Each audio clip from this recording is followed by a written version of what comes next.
Okay, we are coming out of closed session, and out of closed session, we have no reportable action out of closed session, so we're going to close that meeting. And we're going to open our next meeting. I will say, if anyone wishes to address the city council on any item considered at this meeting before or during the council's consideration of that item, please enter your name in the electronic kiosk located in the lobby. The city council will allocate up to a maximum of 3 minutes per speaker for each agenda item. Staff reports are available online and also at the city's website, and also in the public view binder located in the podium at the north side of the chambers. We're going to call this meeting to order. We're going to start with our Pledge of Allegiance, and then after that will be our invocation by Mr. Singh from the Ski Center. So.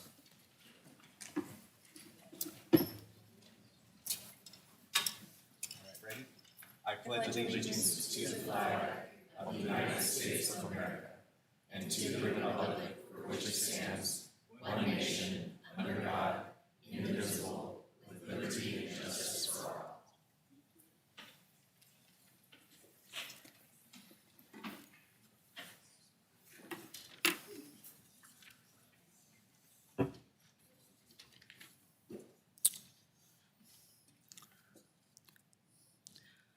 Thank you so much. Thoughts of inspiration from the Sikh religion. Let's all close our eyes, or one feels comfortable to connect with the Almighty Lord when we all talk about our communities. O great Master of the universe, loving God, you have spread your powers in all four directions. You are our Lord and Master, and to you I offer this prayer. This body and soul all belongs to you. It's all your property. O great Lord and Master, you are our mother and father, and we are your children.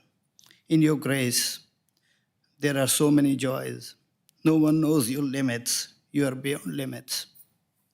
O highest of the high God, most generous Lord, the whole human creation is strung on your thread. That which has come from you under your command, you alone your state and extent. Your name brings prosperity and welfare of all mankind and provides spiritual energy. Remembering your name balances all five elements and synchronizes body, mind, and soul. O great Lord and Master, I offer this invocation to shower the glance of your grace on our elected officials and guide through to make fair and equitable decisions for our citizens. May I offer this prayer, members of the public, law enforcement agencies, firefighters, medical teams, public health departments who carry a great burden on our behalf. May all be blessed. Under your name, I recognize the whole human race as one. Amen.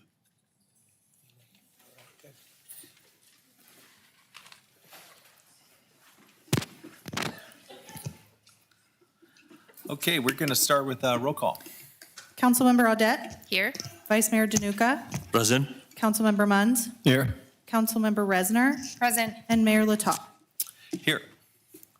We have a very busy meeting. Welcome to City Council. I trust all of you guys have read the whole 1,500 pages of our council packet today, coming here today. It's going to be a very eventful night. How fun. We do have a couple presentations as we start our meeting today.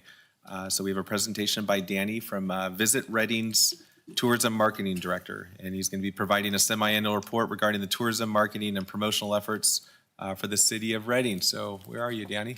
There you are. All right.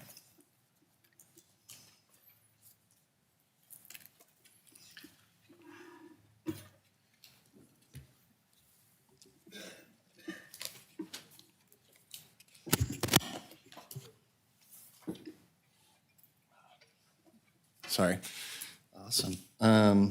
Good evening, Mayor and council members. I wanted to thank you guys for the opportunity to come up here and present today. On the last 3 quarters, so I have my notes here just to make sure. Before I get into the nuts and bolts of the presentation, I wanted to briefly highlight an important step in the future of our local tourism industry. For the past 2 years, RTMG, also known as the Reading Tourism and Marketing Group, has supported Visit Reading's leisure tourism efforts through the funding of leisure marketing campaigns. We're now taking that partnership even further by aligning our work under one single public-facing tourism brand, Visit Reading.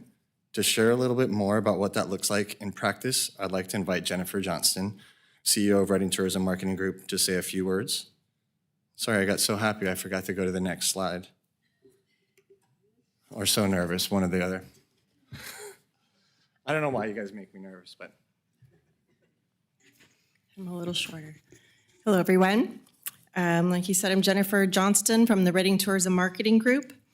And I'd like to update you on some exciting changes that we've made recently. Just in April, our Reading Tourism Marketing Group board approved a new strategy to further align our tourism efforts here locally behind the excellent destination marketing work that Visit Reading and the Chamber is already doing.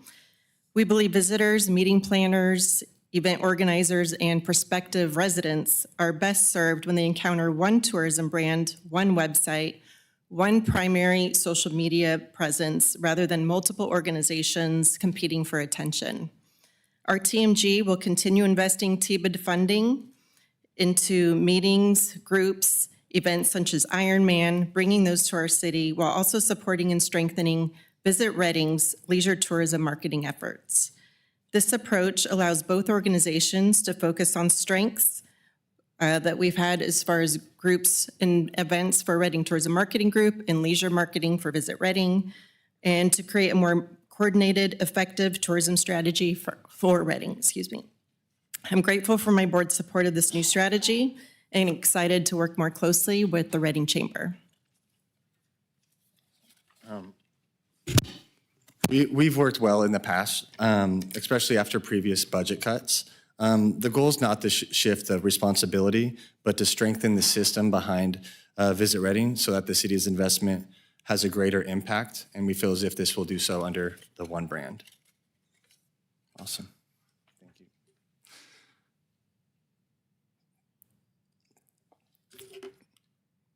Perfect. So today I'll be kind of covering a few different topics, but here's a little bit of a table of contents. You guys can read it. I can go through it if you'd like to, but I see the smiles. Smiles is all that I need. That's perfect. As you guys see here, this is our last 10 year for TOT. Overall, what you'll notice, and I'm kicking myself, I forgot to put it on there, but 2018 and 2019, that was a result of the car fire, so you see that bump up in that year.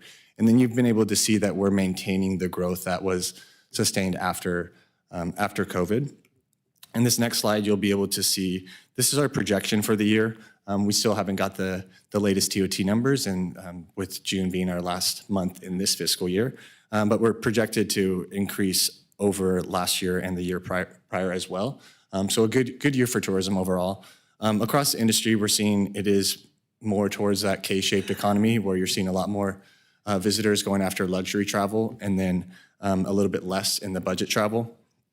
For us, where we strive, of course, as you guys know, is the outdoor adventure, and just our authentic community. To show a little bit about the partnership with Reading Tourism and Marketing Group and Visit Reading, as well as Cool April Nights. I wanted to show you guys the next video. And this one will be released for a commercial coming up with Cool April Nights, but I can kind of show you guys a little bit of the work that we've been doing.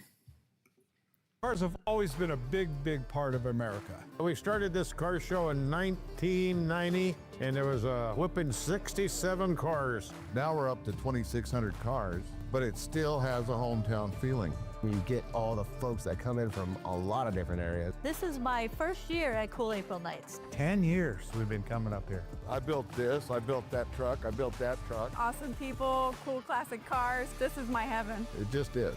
It's Reading. For that piece, overall, we try to focus our energy on individuals and how those individuals relate to the car and that car culture overall. So how can we kind of build on that spirit? I don't know if you guys have felt the energy lately, but I've definitely felt it just around our city with the rodeo and with Cool April Nights. I feel like these past few years, it's been changing a little bit to just people looking into those authentic selves. So like with some of the people that we chose for that, we wanted to be mindful to invite more people in. And so that's why we had people, for, whether it's their first year or 10 years or been coming since the very beginning, and excited to see that grow and also multiple events growing in the future. To talk a little bit more about growth, from our hotel data, we've been able to see what we call as demand, but it's also rooms booked. So we saw an increase in rooms booked by 3%. That contributed to the revenue increase of 4.7%. And this is from July 1st all the way to April 30th. We did see an increase in supply, which is great that we're able to hold that supply and demand and that increased occupancy as well. The revenue generated so far from the hotels was $63 million. On this next slide, you'll see the short-term rentals data. So the revenue there is the 8.3 million, so it's a lot less.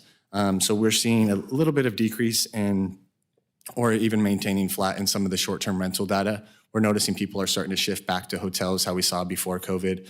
So some people want that experience, and others want to be in the hotel where it's a clean bed and you have a spa and those things overall. So we're seeing a little bit of shift, but we're just monitoring that market.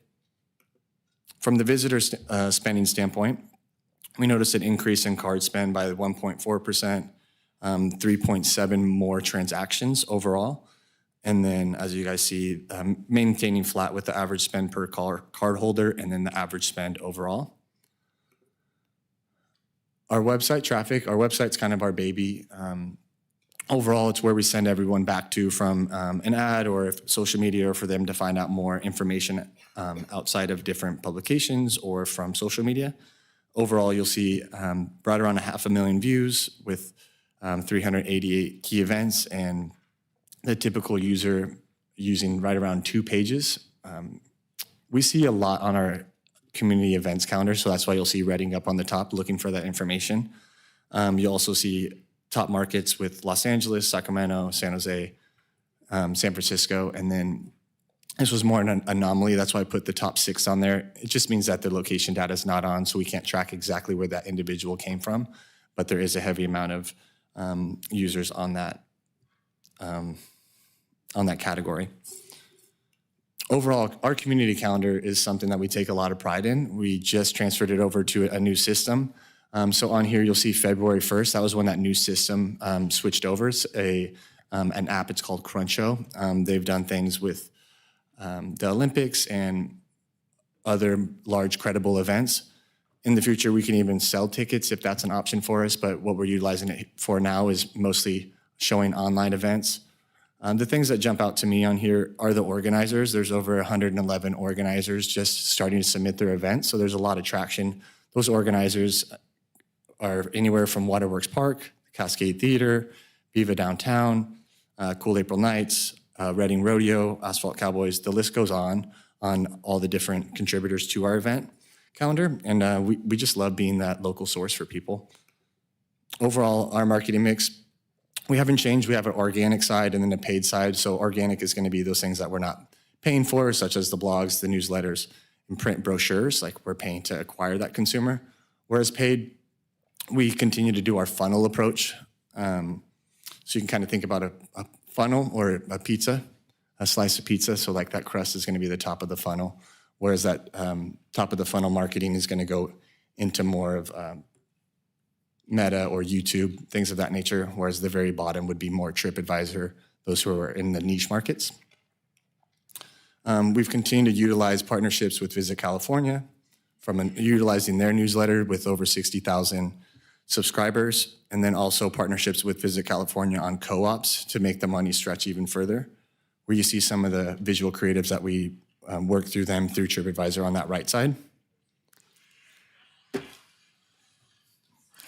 What's great about TripAdvisor as a whole is you're going after that consumer at the right time in their visitor journey. So we understand, hey, they want to book a trip. Maybe they don't know where they want to go yet. But overall, we had a $31,000 investment, which contributed to about $350,000 back in visitor spending, and then about $11 return on ad spend, which is great for us. You'll kind of see throughout, there was the impression piece, and then it actually goes down to how many visits were here. So from that campaign, which is great, it shows the A to Z. So there's over 1,100 trips and 1,600 total room nights booked from that. Not every platform is going to give you that accessibility, but that's what's great with TripAdvisor is they're able to see that cell phone that saw the ad and then watching them come into destination. We're still getting data because it's 90 days after post campaign. We've also had multiple influencer partnerships. On the very far left one was a creator out of Chico.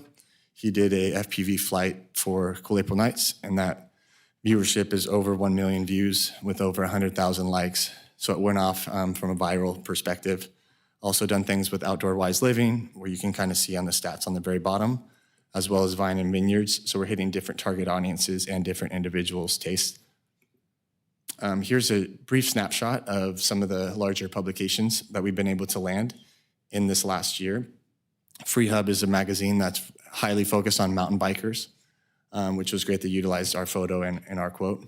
Sunset Magazine, as you guys have heard of, USA Today, and then also The Travel. Things that are coming up next, really excited, especially with that partnership with RTMG. We've been able to help curate marketing assets for Ironman coming up in August. So we're able to, on the right side, show a little teaser about some of the welcome video coming up this August, as well as some advertising for this year as well as next year and years to come. And then here was just a quick snapshot of what's expected. Currently right now, it seems like we're right around the 1,500 athlete mark. So that's great to hear. And we still have time before the big event. So really excited to partner. And I've got the privilege to check out other Ironmans around. So getting firsthand marketing insight to make sure it's successful here as well has been really cool to visit with the team. That is what I have for my presentation today, but more than happy to answer any questions you guys may have for me. Are there any questions for Danny? Oh, thank you. No problem. Thank you, Danny. Awesome. Thank you, Thank guys. you, Danny. Okay. All right, our next presentation is by John Truitt from Viva Downtown, Reading Executive Director, regarding the unique overlap of the officially designated Main Street District, California Cultural District, and the City of Reading Entertainment Zone. Hi, John. Good evening. Thanks for having me. I'm John Truitt, Executive Director from Viva Downtown, and I'm here to talk about 3 districts that we have going on in our downtown that are creating some amazing opportunities. We've been accredited again for the 12th year in a row as an official designated Main Street organization. We also have a designation from the California Arts Council as a designated cultural district, and the city has put in an entertainment zone, which I understand you'll hear a little bit more about tonight. My graphics are not nearly as fascinating or interesting as Danny's are, but they do the job. That's downtown Reading right there. You can see the railroad tracks going on a little bit of a curve. We occupy about 16 blocks. Like I said, we're a Main Street America designated district, a California cultural district, and a downtown Reading entertainment zone. So what exactly does that mean? Well, an accredited Main Street organization is a nationally recognized economic and community development model that helps strengthen downtowns through coordinated work in 4 areas. Those areas are economic vitality, so we do things that support businesses, investment, and district growth. We concentrate on design, improving spaces and district appearance. We also concentrate on promotion, building activity, identity, and visitation. And importantly, we also concentrate on organization.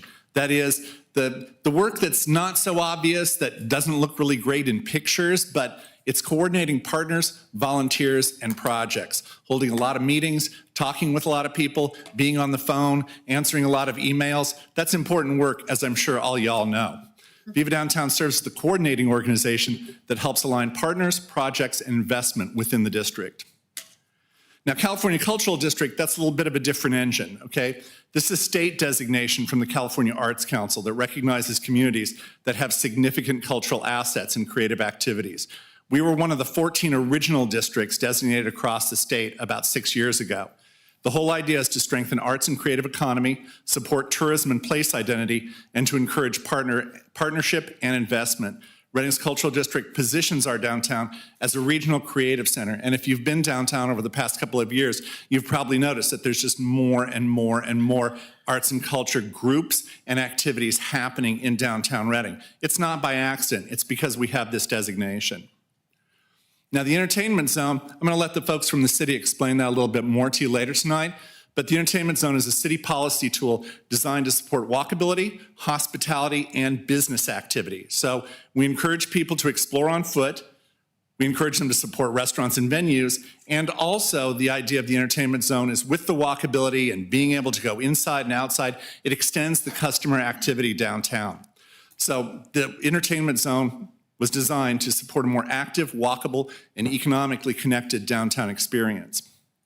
So what each district contributes is Main Street, that's the coordination and implementation. And I want to thank Councilmember Resner and Mayor Latah. You've been good representatives to the district. You've gone to downtown business groups.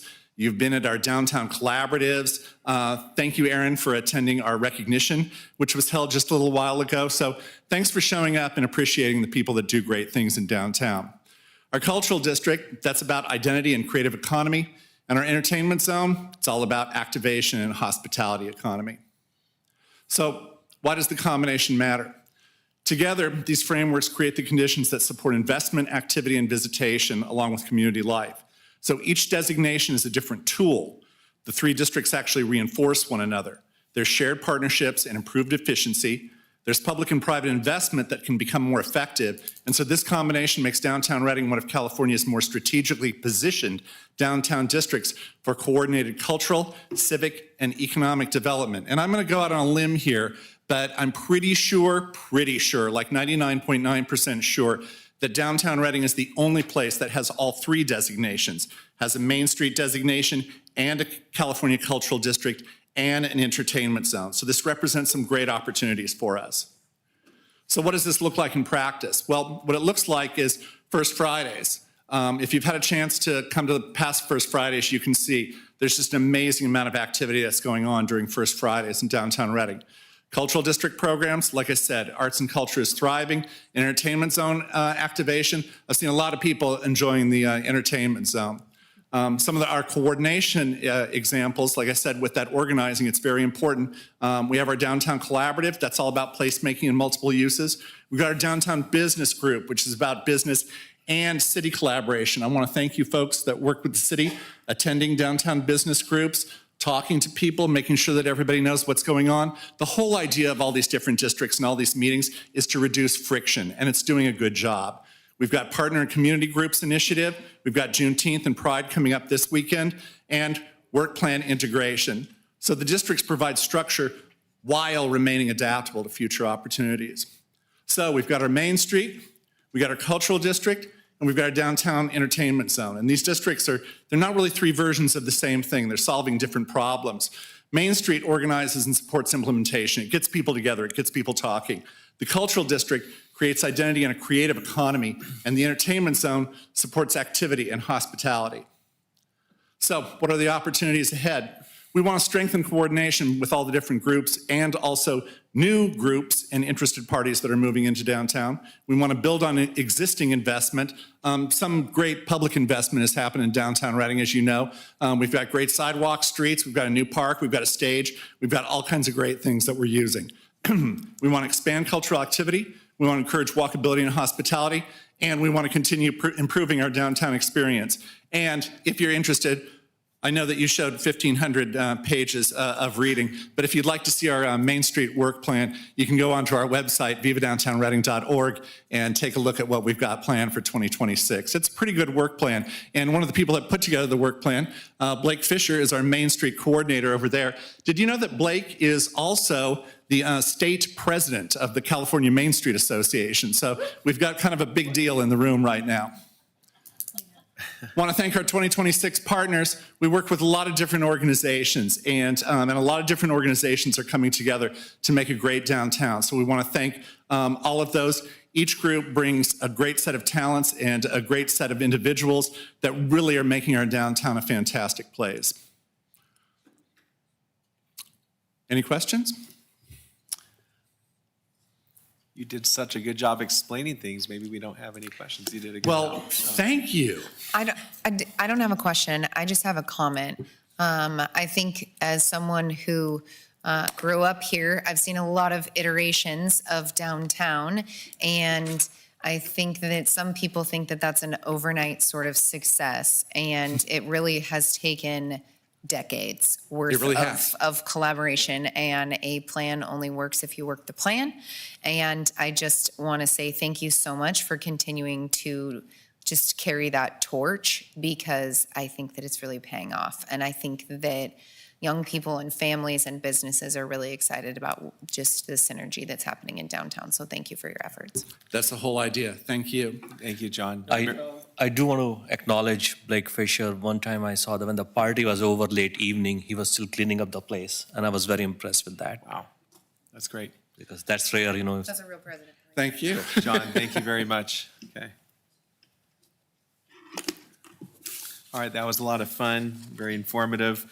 We'll move on to public comment. It's for non-agendized matters within the city's jurisdiction. Pursuant to the Brown Act, City Council cannot take action on public comment items.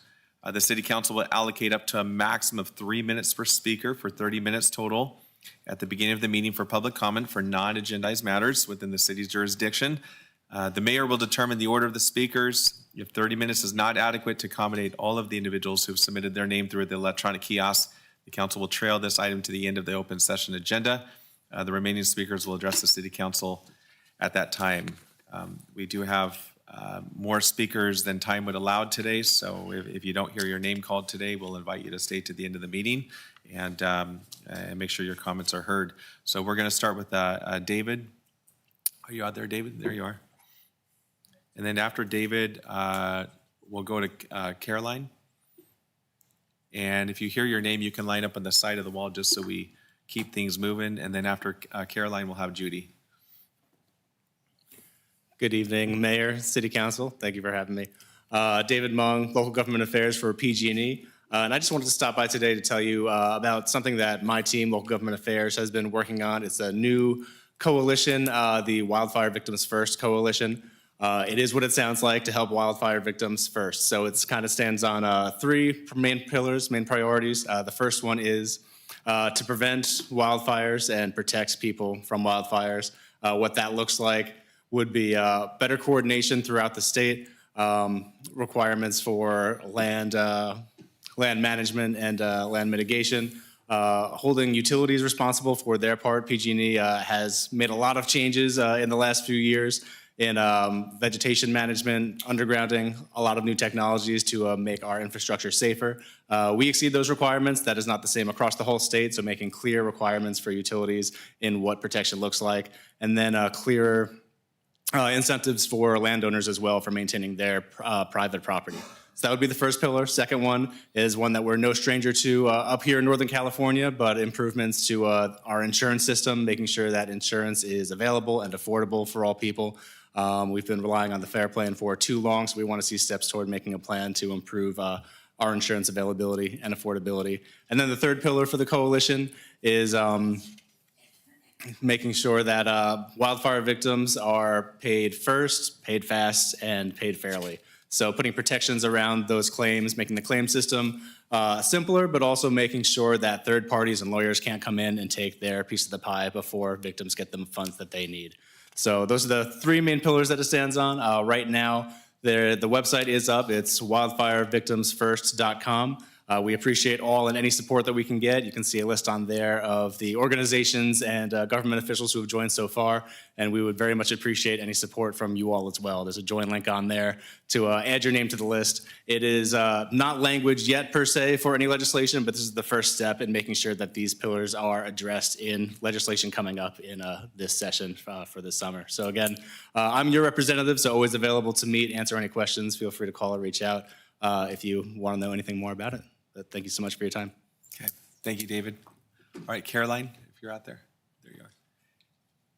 And then Judy, if you're here, if you can line up so we keep the.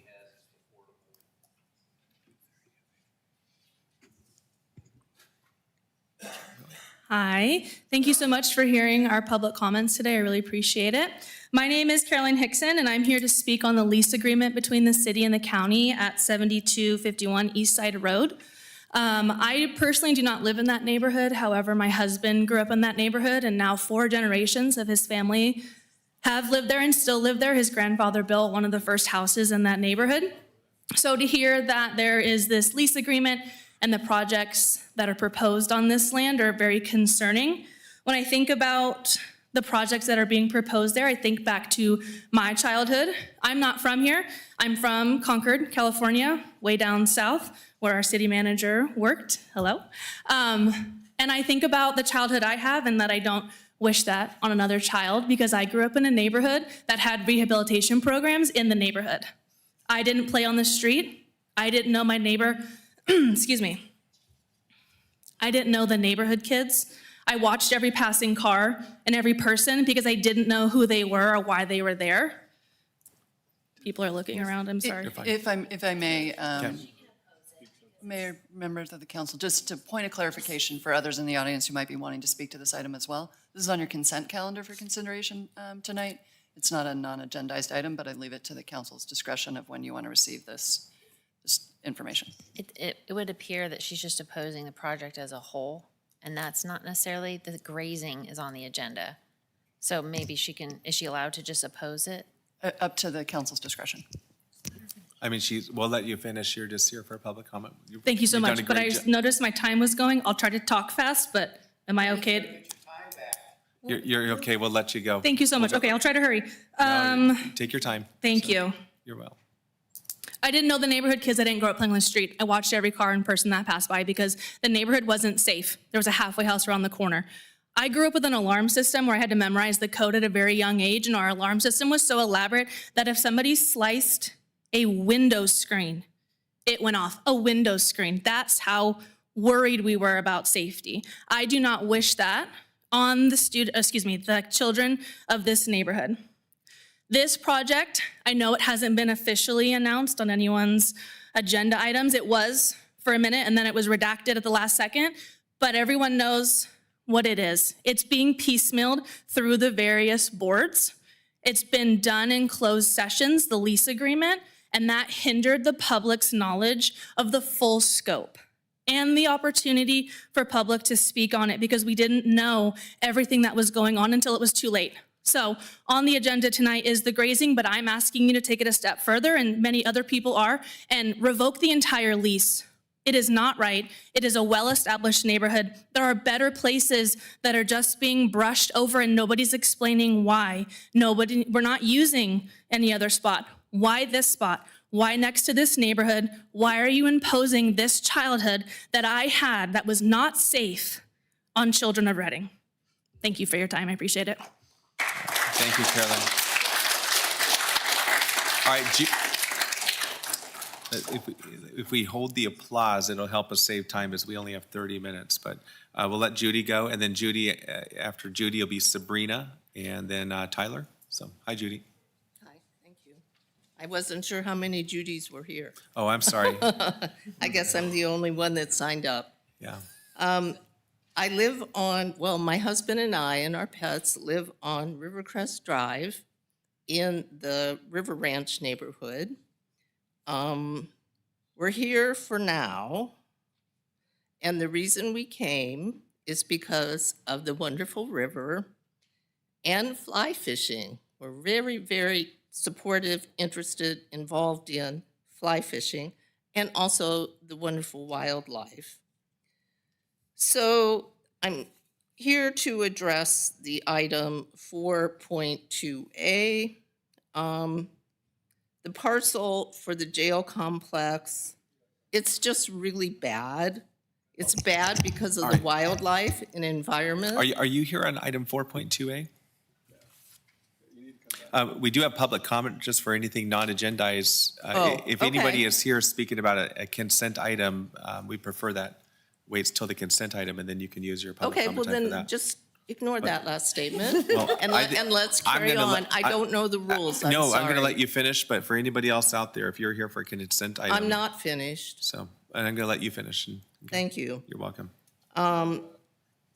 So this parcel for the jail complex is a really bad idea because of the wildlife and the environment, and also that we have a really established neighborhood of elderly people and kids. And it's not going to be safe if something is so close to the neighborhood. So my plea to the council would be a dramatic action of cancel the lease and just end this whole issue. Thank you. Thank you, Judy. All right, Sabrina, hi. And Sabrina, I don't think you're here for a consent item. You're here for film. Okay. Good evening. Mayor, council members, staff, and community. Thank you for allowing me a moment tonight to speak on a very full agenda. After nearly 10 years serving as your film commissioner, I wanted to personally share that I am leaving the position with Film Shasta under the Upstate California Film Commission umbrella at the end of this month. Since I accepted this position in 2016, together we have helped grow film production in our region, strengthened relationships with the entertainment industry, and showcased our community to audiences around the world. We've hosted 426 productions, reporting over $18 million in local economic impact, returning $9 to $14 back to our community for every dollar that's been invested in the program. The support of our community members has helped create a reputation of professionalism, hospitality, and collaborative spirit for filmmakers. I want to express my sincere gratitude to each of you for believing in the value of this work. Economic development through film production is unique because it not only brings direct spending to our community, but also showcases our region as a place where creativity, business, and community can thrive together. As I transition into a new role with the Film Liaisons in California statewide, helping promote California as a whole to the film industry, I remain incredibly passionate about the future of filming in our region. And I encourage the city to continue supporting film-friendly initiatives and the local film office efforts. I'm also excited to introduce Tyler Lockamy, who will be stepping into the role of Film Liaison for Shasta County. Tyler is an accomplished local filmmaker with firsthand production experience, deep community connections, and a genuine passion for our region. I have worked closely with Tyler and have complete confidence in his ability to continue serving filmmakers and strengthening the film industry locally. Thank you again for your support and for the trust that you have placed in me over the years. It's been one of the greatest privileges of my professional life to serve this community, and I look forward to seeing all that comes next. All right. Thank you, Sabrina. And thank you for all your contributions, Sabrina. We appreciate you. Yep. Tyler. Good evening, Mayor Lata, Vice Mayor Dr. Danuka, and members of the City Council. My name is Tyler Lockamy, and I'm honored to stand before you as the new film liaison for Film Shasta. First, I'd like to acknowledge Sabrina Jurisic's work over the years, her dedication to building Film Shasta into a respected resource for filmmakers throughout California. She created a strong foundation, and I'm excited to continue that work. The transition has been smooth because promoting Shasta County through filmmaking is something I've already been doing for several years as a filmmaker and producer. I've spent much of my career showcasing the incredible locations and opportunities that exist right here in our region. I also bring a unique perspective to this role because I've experienced Film Shasta from the filmmaker side of the table. As a producer, I helped bring The Dresden Sun, a feature film starring Christina Ricci, Stephen Ogg, Mina Suvari, and Linus Roach to Shasta County. That experience showed me firsthand how valuable a film commission can be and the economic impact film productions have on local communities. Productions support hotels, restaurants, local vendors, tradespeople, actors, and crew members. While film is often viewed as an art form, it's also an industry, one that creates jobs, attracts visitors, and brings outside dollars into our local economy. Communities that recognize filmmaking as a development tool, an economic development tool, often see the greatest returns. My goal is to continue building relationships, supporting local filmmakers, attracting outside productions, and helping more people discover what Shasta County has to offer. We have incredible locations, talented people, and tremendous opportunity. I look forward to working with all of you to continue growing filmmaking's impact in our community. Thank you for your time. All right, welcome, Tyler. Thank you. Yep. All right, I see 3 Dooleys. Are these the 3 boys in front? No? Okay. So we'll go AJ Dooley or?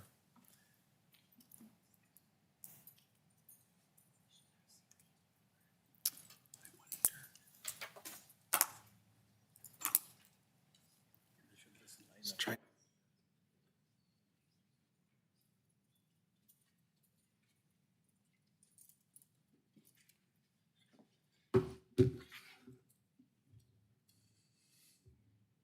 Just go? All right. I'm AJ Dooley. I'm a father, I'm a veteran, I'm a resident of River Ranch neighborhood, and I'm a pastor at Shasta Reformed Church. Mostly motivated to speak here by the jail, but just some items in general. Romans 13 says, "Let every soul be subject to the governing authorities, for there is no authority except from God, and the authorities that exist are appointed by God. Therefore, whoever resists the authority resists the ordinances of God, and those who resist will bring judgment on themselves. For rulers are not a terror to good works, but to evil. Do you want to be unafraid of the authority? Do what is good, and you will have praise from the same, for he is God's minister to you for good." I believe in submission to authority, those in authority just like yourself, because God tells me to, and because it's him who has placed you in that seat. But that is under the understanding that you protect me, my loved ones, and all law-abiding citizens in your jurisdiction by bringing fear upon the evildoer. It is to that end that the authorities of our nation have failed. This cowardly unwillingness to call evil out, to punish it as such, all for the sake of sinful empathy and monetary profit, has led to an increase in crime and the need for facilities such as this jail, where criminals are being welcomed in to set up shop next to homeschooling mothers and children's play places. Further, I've spent time in the Middle East. I've seen firsthand how this same cowardice not only encourages the weak and the evil to behave the way they do, to rob, to cheat, to steal, to parade sexual degeneracy in the streets, but also invites those who wish to end the American way of life, those whom I fought overseas, to waltz in and carry out their evil agenda right here in our homeland. If you think what you see happening in New York, Los Angeles, and other metropolises across the country is not coming to Reading, just continue to bend the knee and bow for pagan gods and glorify what the God of the Bible calls evil, rather than bend the knee to Yahweh himself. And I'll leave you with God's response to the nations who plot against them. Psalm 2. "Now therefore be wise, O kings, be instructed, you judges of the earth. Serve the Lord with fear and rejoice with trembling. Kiss the Son, lest he be angry and you perish in the way, when his wrath is kindled but a little. Blessed are all those who put their trust in him." That's all I have. All right, thank you. Kim, are you here, Kim Moore? Or, yeah.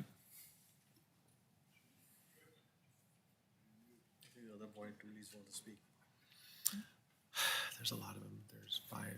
Good evening, council members, city employees, and I'd like to apologize to the community because this was something I wanted to bring up at the Housing Authority meeting to get it on the record. And when I arrived this evening, I learned that the Housing Authority meeting had been canceled. On the other hand, I thank God that there's so many important people in this room right now because I'm banking on the Holy Spirit. It needs to be on the record that Northern Valley Catholic Social Services is still failing at the Woodlands. They fail to handle the contracts properly, to abide by what's written in our leases. My biggest concern right now isn't just mold remediation that was completed by our on-site maintenance person via versus using a professional to do it properly. I appreciate that our maintenance man was willing to go in there and do that job. At the same time, I don't think that he should have been subjected to it. There's Woodlands Phase 1 and Woodlands Phase 2. And in the government funding contracts, they stated that they were going to have on-site management 24/7, 7 days a week. We haven't had a manager in Woodlands 2 for over a year. So all of the management responsibilities for both Phase 1 and Phase 2, 74 units, are placed on the new manager of Phase 1, and our tenants love her. This is the first manager, well, the kind of second, but really the first one who's really shown us and earned our trust how much she really cares about the community and what her actions bring into our community. And I want to get it on the record that I believe that she's intentionally being sabotaged and that they're setting her up for failure and that they're going to fire her. I believe that with my full heart, and that's why I want that on the record. But more importantly, is that in the B4 section of Woodlands 1, there is a massive cockroach infestation. It's worse than the movie Joe's Apartment. And for whatever reason, as I've stated on the record before, that because it's Northern Valley Catholic Social Services, they get a free pass from HUD. When I went to HUD about the issues with the severe mold, it was shaken away. When we've got a 3-bedroom apartment that has 6 children and 3 big dogs that are being handled by children, and these dogs are pooping all over in the landscape, and then someone like me who's cleaning up that landscape asks them to go follow the rules and go across the street and use the dog bags. Now I'm being intimidated, and this is a person who has a felony conviction and beat a murder charge. And I'm not the only senior woman he's gone after. He's told me I need to move and go to a senior home. He doesn't understand the Mental Health Services Act money that it took to build the Woodlands and why it is mixed low income and mental health. Please, we need help. We need a team of people to sit down All right, with pivotal Kim, thank you. tenants and discuss it. Thank you. Thank you, Kim. Mark Monroe and David Ledger.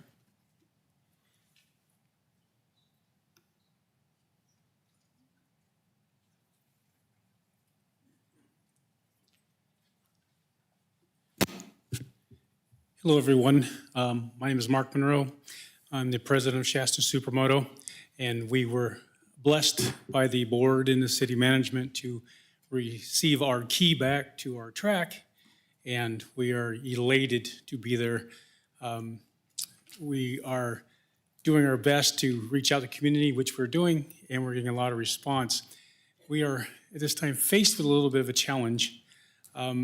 We are trying to get back and forth from our track, which is at the end of the drag strip, and it's about a mile long from our track to the gate. And there is no more clear path from one direction to the other. We used to have a fence on this side, a fence on this side, and you just drove straight back.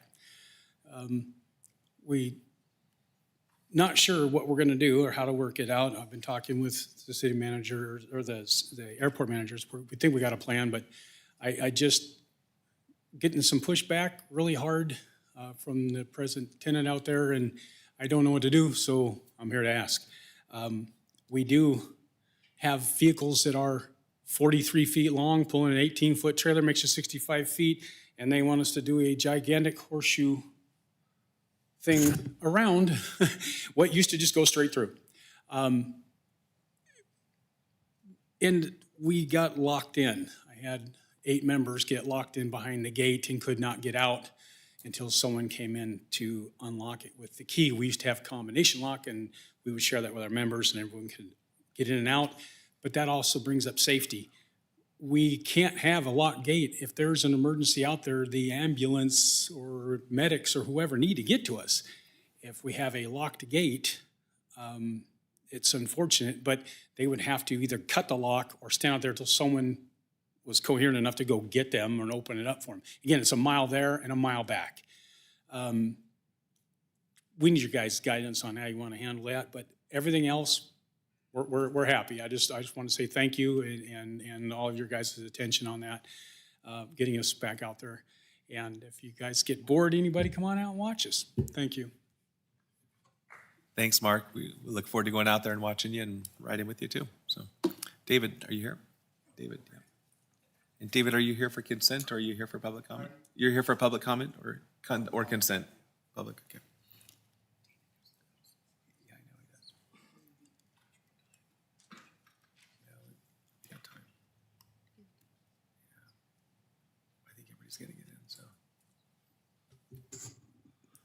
Good evening, council members. I appreciate the opportunity to talk to you tonight. I want to commend Aaron Resner for being elected for the Board of Supervisors, or actually congratulate her. I think it's a really positive move for the county. And also, I don't come to these meetings often, but I always learn something good, and I know a lot about Viva Downtown Reading and what they're doing They've got some great hardworking people on their committees. But why I'm here today, I'm not talking about the grazing permit that you have on there, just kind of how the whole process was handled as far as the leasing the land to the county. Apparently there wasn't much notice about it. I never heard about it till afterwards. And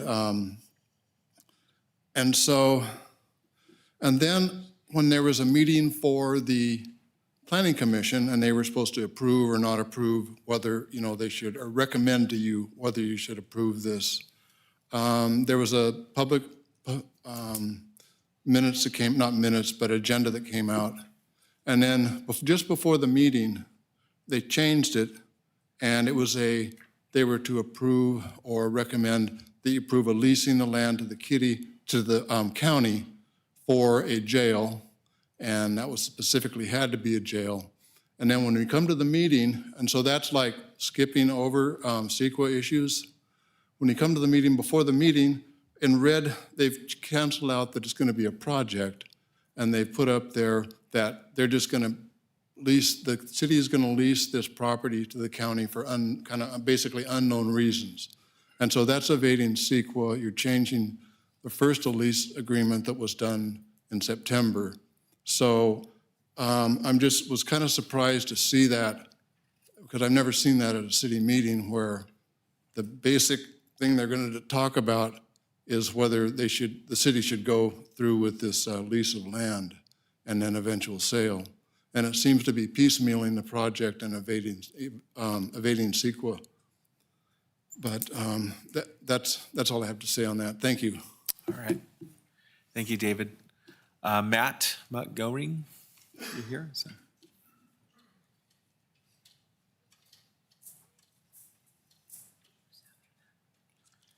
After Matt, Nick Gardner, if you're here. So if you can head your way.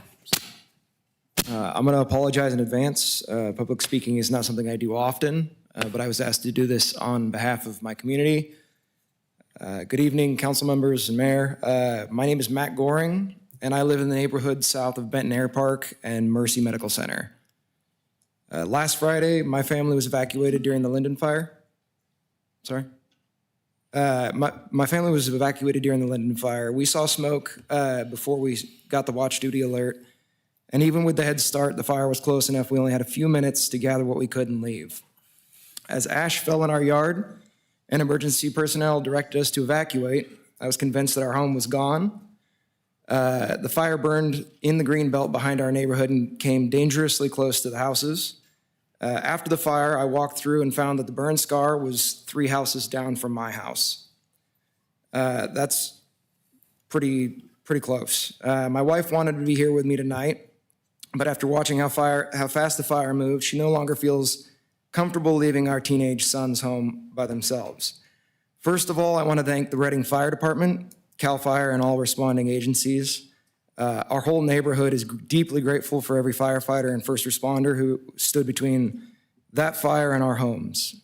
Because of their efforts, our neighborhood is still standing today. Many of us remember the Carr fire. We watched it come off the mountains and we could see it. We had time to make decisions about what we were seeing. This wasn't like this. This wasn't like that. This was in our backyard. The Linden fire happened less than a mile as the crow flies from where we are tonight. On one side of the green belt are neighborhoods like mine, and on the other side is Benton Air Park, Mercy Medical Center, and healthcare facilities that serve our community. I have no interest in blame or speculation of the cause. I'm actually just here to ask what comes next on behalf of my community. Who's responsible for managing vegetation and fuel loads in those greenbelt areas adjacent to the neighborhoods? What plans do we have in place to reduce the risk of wildfires in those highly congested areas? And how can residents work alongside the city and other agencies to help make our community safer? Because I feel like we were fortunate this time. The firefighters gave us that chance. I just hope that we can use this time that we have to prevent potential future incidents. Thank you for your time, and thank you for your service to our community. All right, thank you. Nick, you're up.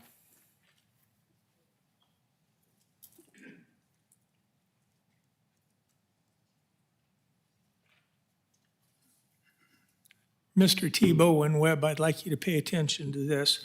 Probably 70 or 80 years ago, there was a ditch built called the Henderson Ditch. It starts about 100 yards west of Bocelli Lane and runs straight to the river. It drains probably 14,000 acres, we'll call the Bocelli Basin. At the time that it was built, there was very little development along that. And over the years, it's built up to where there's probably less than 20% that isn't developed, and that's because it's on a hillside and it can't be developed.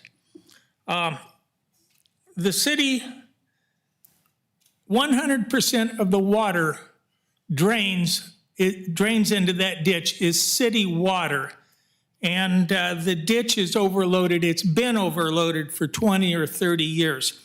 This last big storm we had, when we had all the flooding in Reading, it flooded out 12, 14 houses out of a small subdivision that's probably 25 houses. And it was negligence on the city because for years we have been trying to get them to shore up, to clean out, and make a bigger culvert area for this water to flow through, and they haven't done it. So now you've got the Hillside Plaza going in. That's about the 400 block of Hartnell. And across the street, there's another small development going in. And all the runoff water from that is going to drain into this ditch. This ditch is overgrown. It's a fire hazard. And there's a homeless camp in it right now. Periodically, I mean every 2 or 3 weeks, there are more homeless that move into it. And the police do a wonderful job of moving them on, but you just can't control it 100% of the time. When you approve something like the Hillside Plaza, it seems like you're being derelict in your duties if you don't at least clean out that ditch. It's overgrown. It looks like a jungle. And I just wanted to bring this to your attention because it's a liability to the city now, as far as I'm concerned. I understand there's a lawsuit coming from the people that got flooded. It was absolutely unnecessary. And it's been going on. The city's been aware of it for years.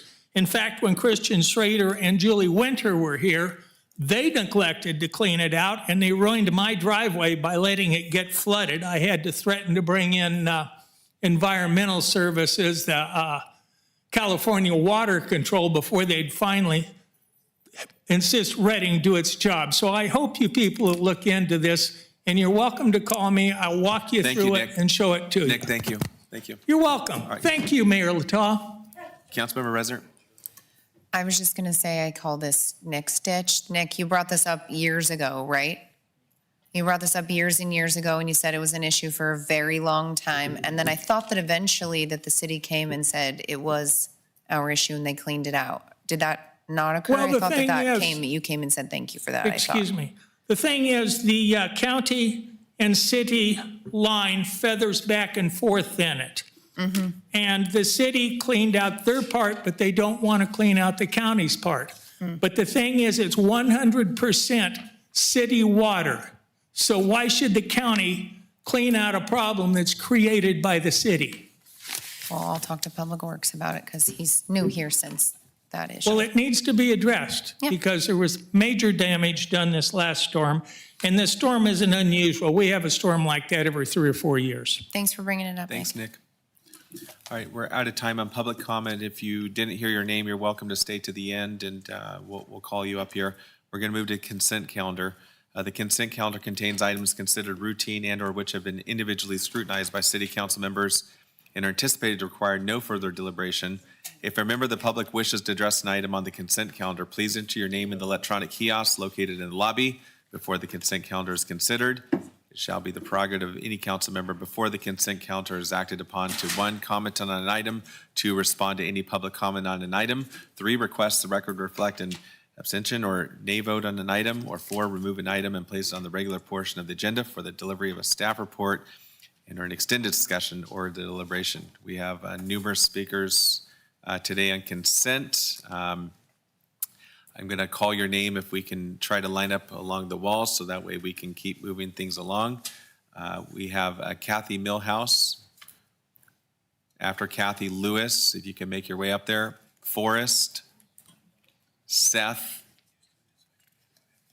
looks like Ivor, Kristen, that's Kristen Schrader, Christine Bagley, Michael Richard, Mike Michalik, and Kim Mousen. If you could all remember your order exactly like that. I mean, I do have two here without any names. So if you did not hear your name and you were planning on speaking on consent, you may want to go fix your card out there or add your name. All I see is 4.82, it's blank, and then I have another one that's blank with nothing on that. So if you really plan to speak, you're going to want to go fix that. Kathy, we'll start with you. Thank you. Thank you. Good evening. My name is Kathy Millhouse, and I'm a resident of the River Ranch community. I am here tonight to speak on the inappropriate leasing of the parcel adjacent to our community with the purpose of building a 1,200-bed jail and other facilities with absolutely no regard and for our community and no or very little notice or ability to speak or object. If you cannot understand an objection, please picture this. When you purchase your home, a parcel next to your home was in its natural state, wetline, home to birds, frogs, and other wonderful creatures, plant life, and natural beauty. Only to find out after it had been leased that the land would be used to build a 1,200-bed jail. If you cannot understand the inappropriateness and negative impact this would have on our community, I invite you to join me on a short walk with my dog to the end of our street and back. Please do not allow this. I am requesting that lease be canceled and the county find an appropriate parcel for this project. Thank you.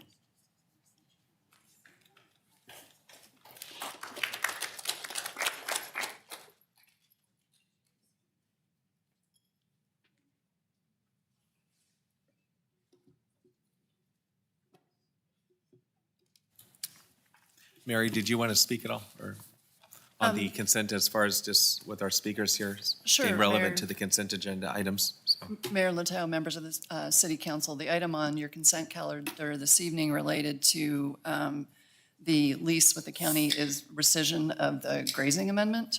The lease itself is not on the agenda, so up to the council's discretion on accepting comments that are outside of that. I would tell you that those are more comments that are not on the agenda as to the previous speakers that spoke during items not on the agenda. So if speakers wish to speak on that, perhaps they can speak at the end of the agenda, but again, leave it to the council's discretion.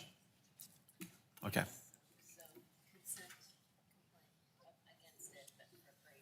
Yes. So just for clarification, what we're saying is on this consent item 4.2, it's specific to the grazing itself, not the lease itself or the extension of the lease, but you should be here speaking about 4.2 on the grazing itself. So, yes. Yes. So if it's not that, of course, we have speakers that we can go to the very end of the meeting and speak after that. So, all right. So let's just keep it going. So is this Lewis? Is that right? Hi, Lewis. Hi. Welcome. Yeah. Hello, my name is Lewis McDade. I live in the River Ranch neighborhood, and I would like to share my thoughts on the jail being built down the street from my house. First, I'd like to thank all the council members for taking the time to hear my thoughts. I know you all care deeply about the community and what is best for us. Aaron Resner, you have 4 children, and your campaign is based on public safety. Dr. Danuka, you are a respected doctor and a friend of my dad, Seth Magaha. Mayor Mike, you believe in transparency. Tanessa, you say that you will win for us. And Mr. Munns, you have a record for fighting for justice. Now, please hear me out. I am homeschooled and spend a lot of time outside. If a jail is built, I would not be able to have as much freedom, and it would no longer be safe for me to do my regular projects that I enjoy so much. I have friends that live one house away that we spend a lot of time with, along with so many other things that I love about my home. Please choose another site for this all-male correctional campus and protect my future at my childhood home. Thank you. Job, thank you for being here. Great job. That was very brave. That was awesome. Forrest, are you here? So,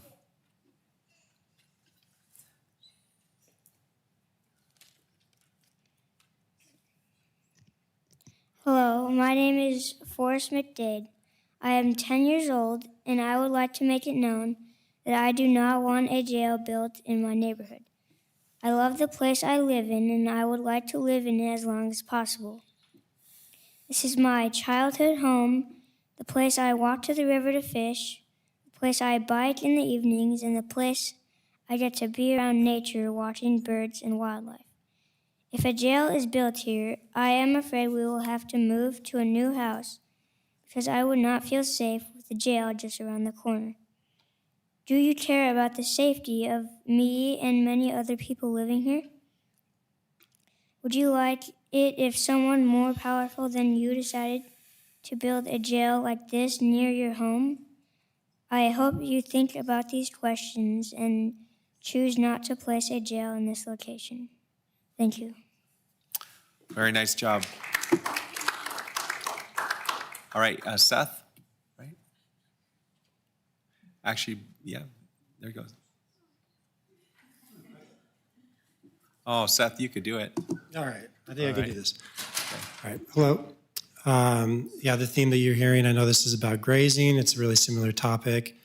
You know, this kind of facility needs to be built in a non-residential area. I think anyone can agree that a jail belongs in a non-residential remote area. And this River Ranch Road property, it's not the right place. And, you know, I know that there's alternative places. The Clear Creek property has a lot of great options. I know that was on the list for considerations. You know, I know there's power lines there, but power lines can be moved. If they can be built, they can be rerouted. If the city and the county really wanted to build on that property, they would find a way around those power lines. So I urge you to look at the Clear Creek property for the jail and the MCRP. That's really it. You know, a jail does not belong in a residential area, period. All right, thank you, Seth. Ivor, are you here? Do we have an Ivor McDade? Yes. Yeah, oh, right there, perfect. Love it. My name is Ivor McDade, and I live in River Ranch Road. And I don't want the jail built in our neighborhood for a few reasons. For one, I hunt a lot in our forest and also watch wildlife do its thing. And I also play in our backyard with our friends that live a house away. And it wouldn't be safe for me if a jail was built in our neighborhood. That's all I have to say. All right, nice job. And I think he said this without any paper in front of him. Bravo, young man. I think we had Kristen Schrader. We almost had the order perfect, but.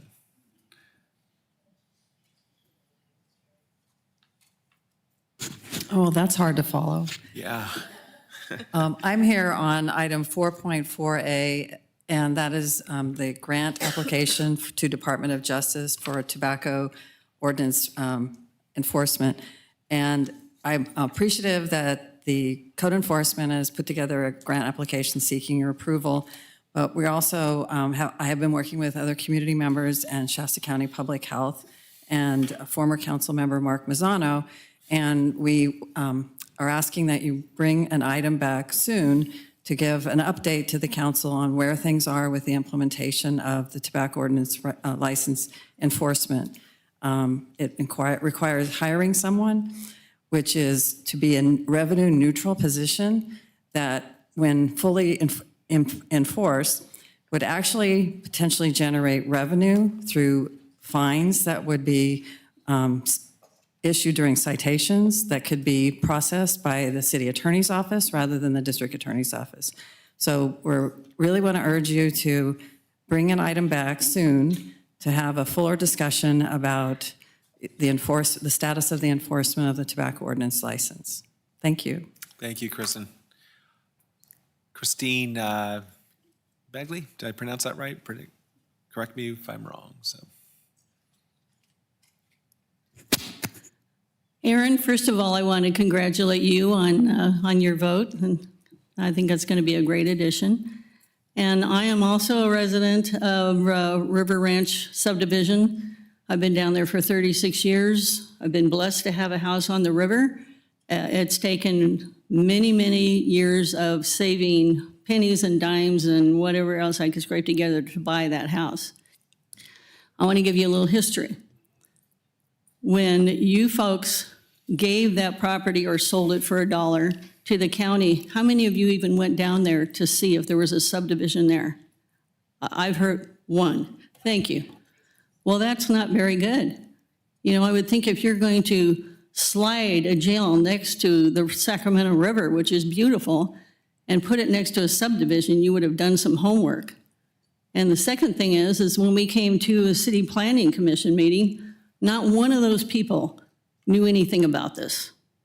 It was obvious. They were angry, and we were angry because this has been a backdoor deal since January 20th of 25. And we found out about it. It was shoved through January 2025. We found out in October. And I am really disgusted with Sheriff Johnson making a snarky comment that, well, what do you expect us to do, go door to door? Well, I expect you to do your job. You know, I live one house away from that jail. You know, it's your job to protect your citizens. I'm a constituent. I was born and raised here. I taught school for 35 years. You're going to deplete my home. There's already been 2 homes sold down there. One was sold for $30,000 less, and the other one was sold for $80,000 less. That's what this is doing to our community. There's 100 homes down there. And, you know, I'm sorry if I'm pointing the finger, but I'm passionate about this. This is my dream home. I plan on passing it down to my children. My children don't want to live there if there's a jail there. You're making my property pretty much useless and very dangerous. This is a wonderful little community. We all love each other. We all work together.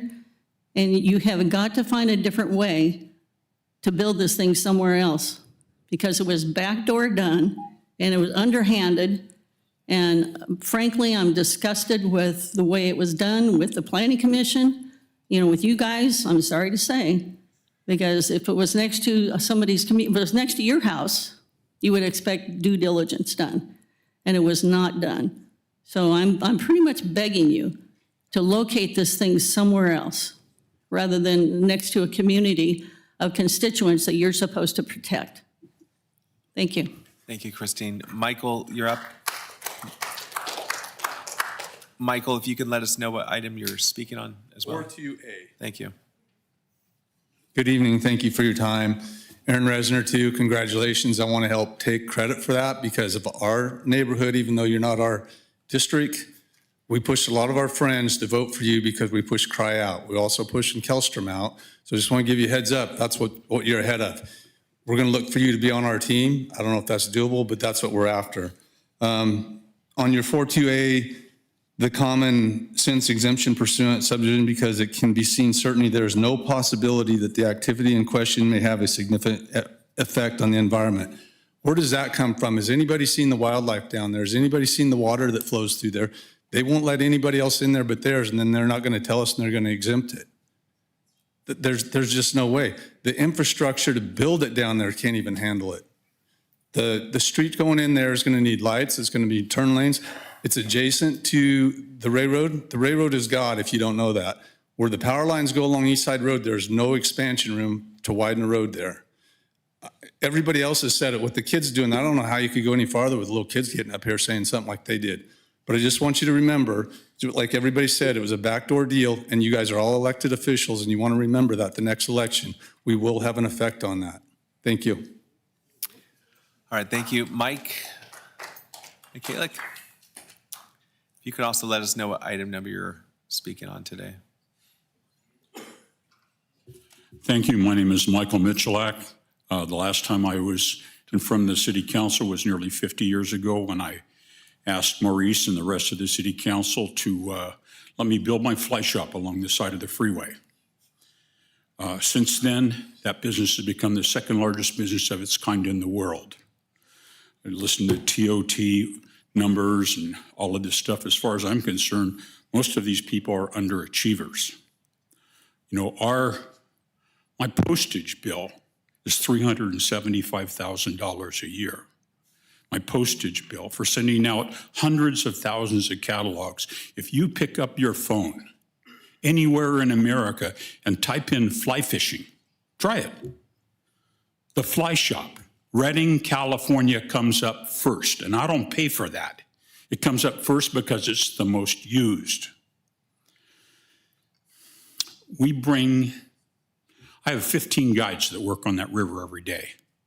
15 guides, 2 people in the boat, you do the math. Okay, we guide probably on an average of 260 days because our climate's so wonderful. We got 260 days a year. We put somewhere between 8,000 and 9,000 bed nights in Redding. We bring 53,000 people online to our website. It's the single most active website in the entire world of fly fishing. I have 153,000 names on our e-list. And if I was to, and I'm not going to do it, and there's a reason for that. If I was to drop a message to these people and tell them that after devoting my entire life, more than 50 years, in trying to make that river one of the most famous rivers in America, one of the most famous fly fishing destinations on the map, if I was to tell them that you people are advocating putting a jail alongside the Sacramento River, all hell would break loose. Councilman Resner has seen the recent letter from Caltrout. Caltrout's the second most significant environmental proponent or advocate in the state of California. Okay, I stand there along with the rest of the people here. This is the wrong place. This is the wrong place. There are other very, very suitable alternatives, including all of the property that's adjacent to the Clear Creek Waterworks.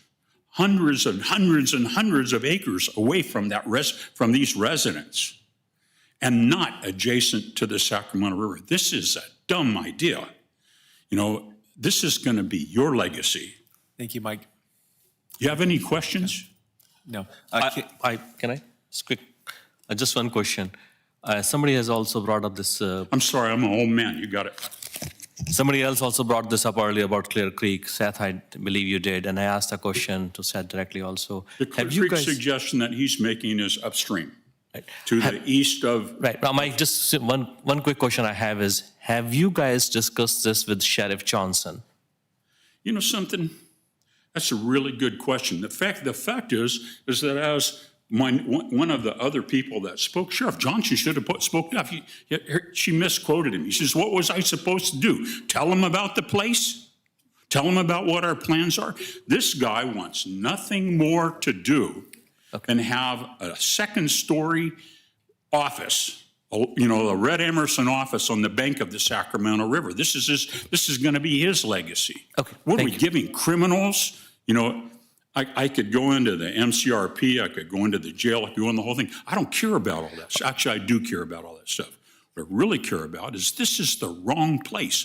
This should be another Bend, Oregon. This should be, you know, that we should be looking. Well, we got one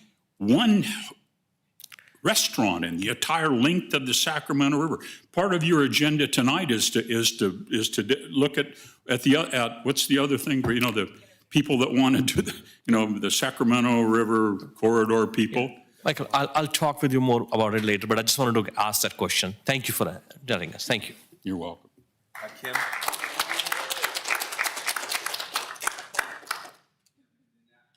after Kim, if Victor can come up, and Mark. And those are our last speakers, so. Hi, my name is Kim Molson. I also live in the River Ranch area.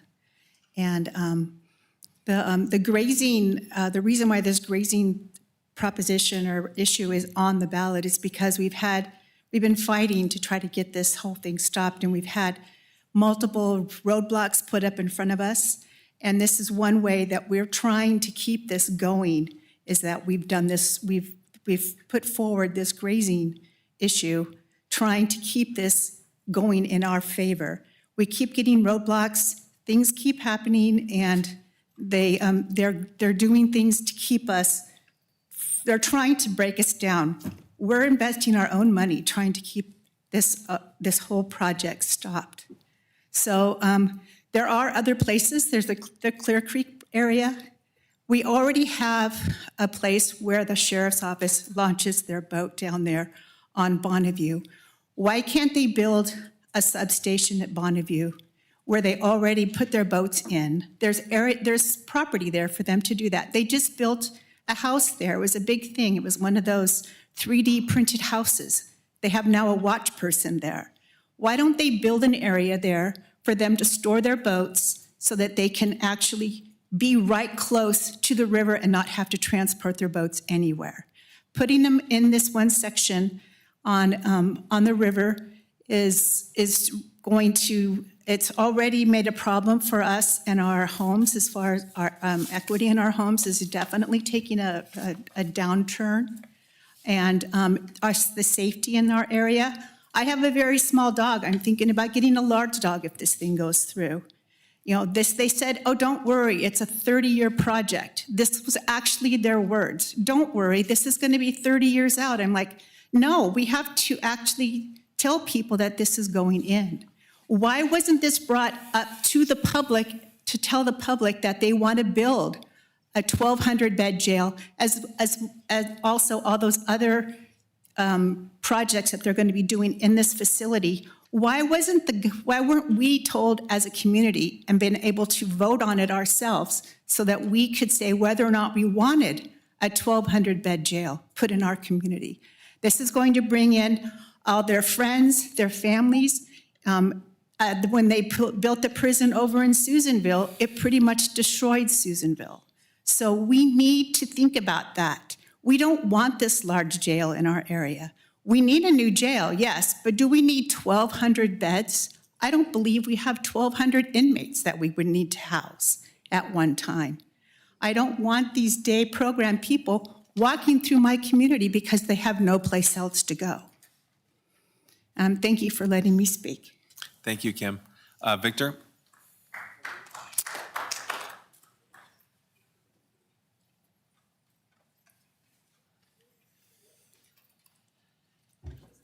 My name is Victor Inoue. I'm a resident of the River Ranch area.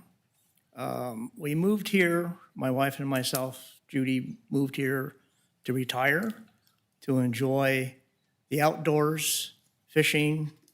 I was actually even an employee at Mike's Fly Shop there. I've known Mike for 30 some odd years. Anyway, this whole jail project has been a backdoor travesty. I mean, this has just been ridiculous. No one has told us about this. If they said they sent flyers and told us, they must have threw it in the garbage on the floor outside our houses, because nobody had any recollection of anybody coming to us to find out what was going to happen. If this was something that we knew about, we would have been here earlier to plead with you folks to not put this jail where it's slated to go. There's other places that are more suitable, that are not near a residential area, that are not on the river, to give our sheriff $1 million view and our prisoners that are going to go in there. From what I understand, a lot of the money that's being funneled into this project are coming from an outside source. That outside source is going to populate that jail with probably 80% of people not from our area. What's that going to do? all those people, their relatives, their friends, their gangs, whatever, are going to come up to visit and maybe move in. Do we want that in the Reading area, in the Anderson area? I don't think so.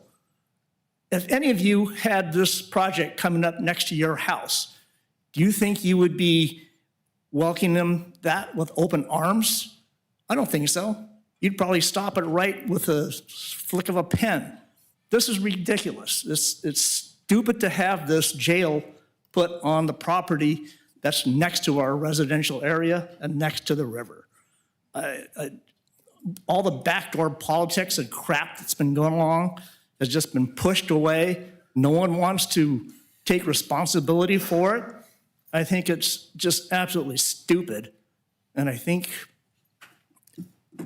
I can't think anymore. It's just frustrating me to no end. You know, we're going to have these people walking around our streets once they get let out.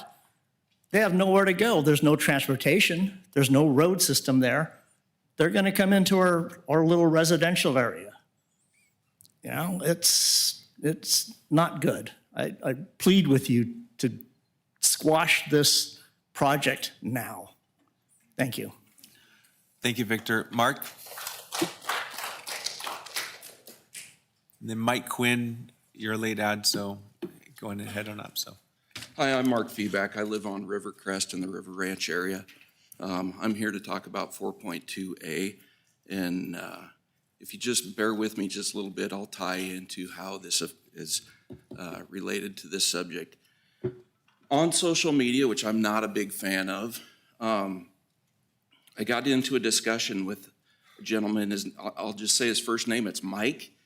He says, MCRP is a great program. I did it in Butte County at Tri-County Treatment. People make mistakes, and this program introduces many resources such as employment, mental health, and chemical dependency treatment. My reply to Mike was, I commend you and thank you for sharing. My issue is not with the MCRP. My issue is what Shasta County is doing and how they are cramming this down our throats. A small MCRP with only people from our community might be okay if it's located in the correct location. I would bet you are an exception to the average inmate, are you not? Obviously, through your own admission, you have spent some time in confinement. Do you believe this 1,200 to 1,600 person incarceration facility should be located within a few yards of a peaceful neighborhood, or should it be located outside our community? Again, good job, Mike. Your input is valuable and appreciated. Mike replied to me, and he says, Mark, thanks for responding. I also agree with you. I was born in Shasta County, and they have many sites that would be better for the community. People get released several times daily, and those individuals would be in those neighborhoods causing havoc, theft, assault, drugs, etc. Now, I ask you, would you like this in your area, or would Sheriff Johnson like it in his? You guys have the power to stop this. You can cancel the lease at any time, and I encourage you to do so. Also, I'd like to congratulate Aaron Resner for your election, and that's only the beginning. We're going to vote out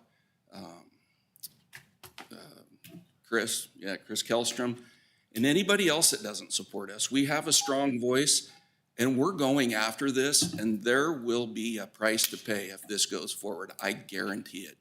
Thank you. All right, thank you.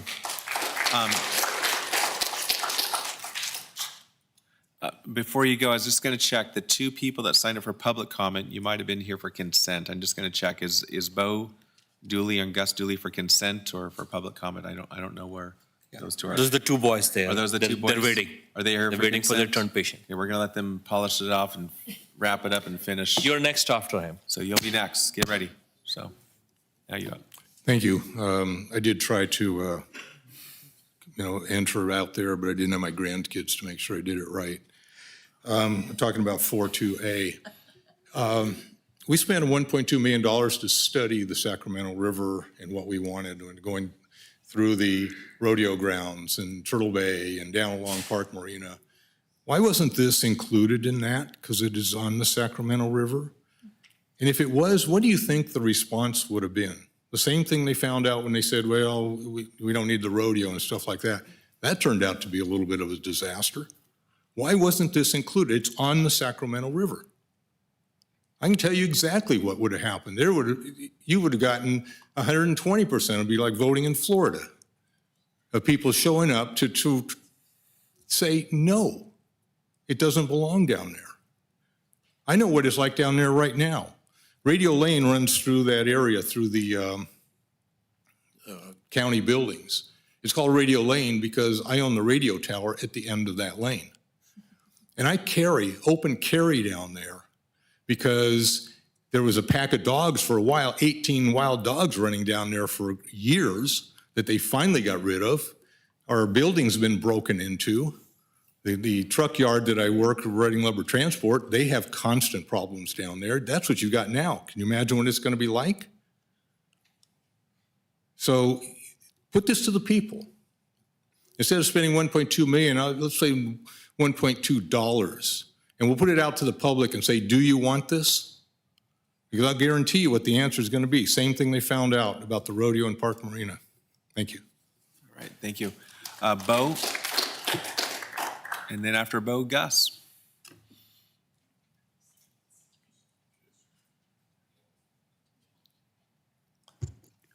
Bo, we have a stool there if you'd like to pull that out and stand on it, so. Everybody wants to see your face, so. There you go.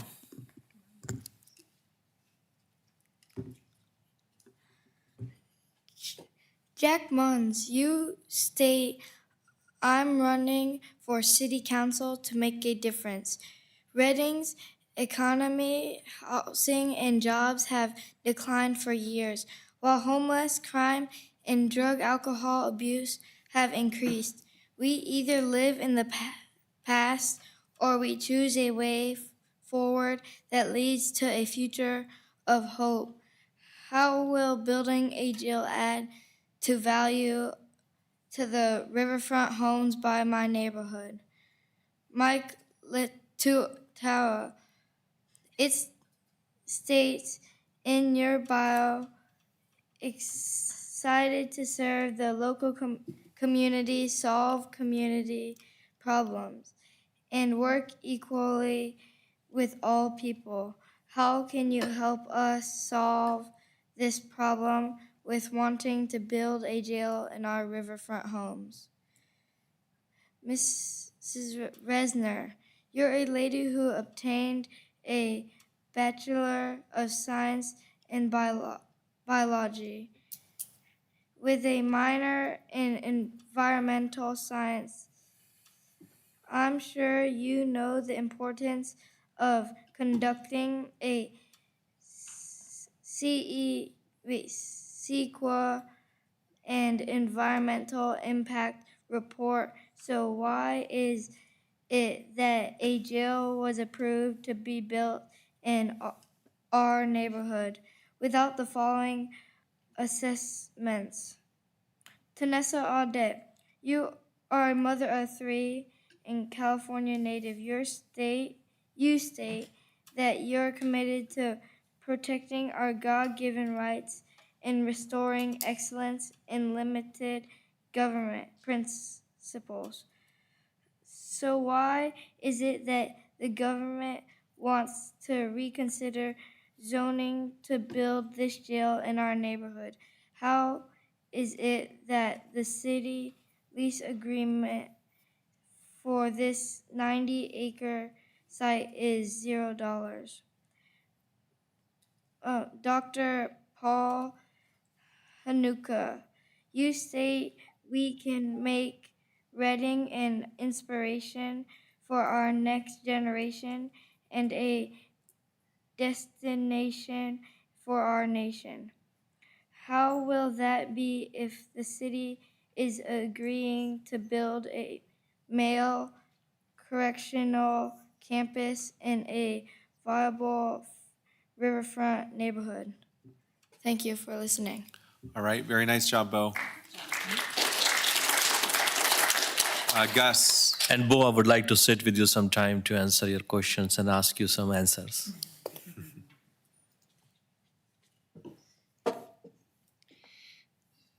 This isn't just a piece of land off of East Side Road. It is 90 acres of city-owned Sacramento River property with a great view of Mount Shasta that the city would like to give to criminals. The most recent sale of the nearest 1/3 acre lot was 1.4 million.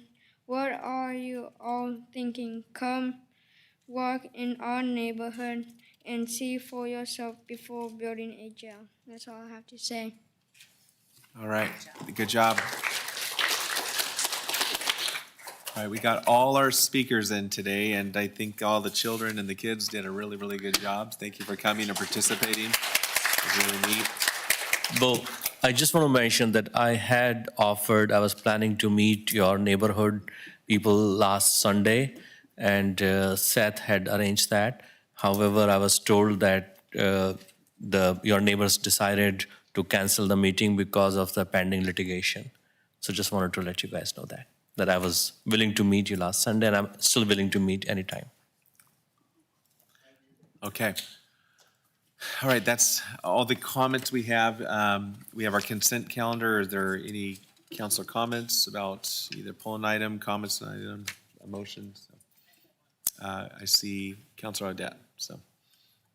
I just had one comment about item 410. I had mentioned it before that we're setting a it's in consent, so we're setting a public hearing for a schedule of fees. There are 35 new fees and about 33 increases to fees, so I encourage the public to look through this. All the fees are listed in this staff report, and when we actually do the hearing, July 21st, will be your opportunity to speak about your opinion on those fees. Speaking of filming, there's now a charge to film or to do still photography that is listed here. So you might have an opinion about that. So I would encourage the public to read through this list of fees and add any feedback at the July 21st meeting.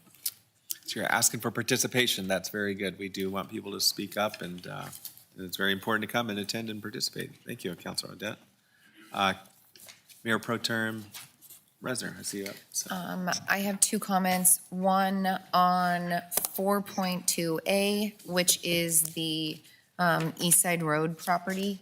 I think there was a lot of back and forth that maybe some confusing about what this item was specifically about.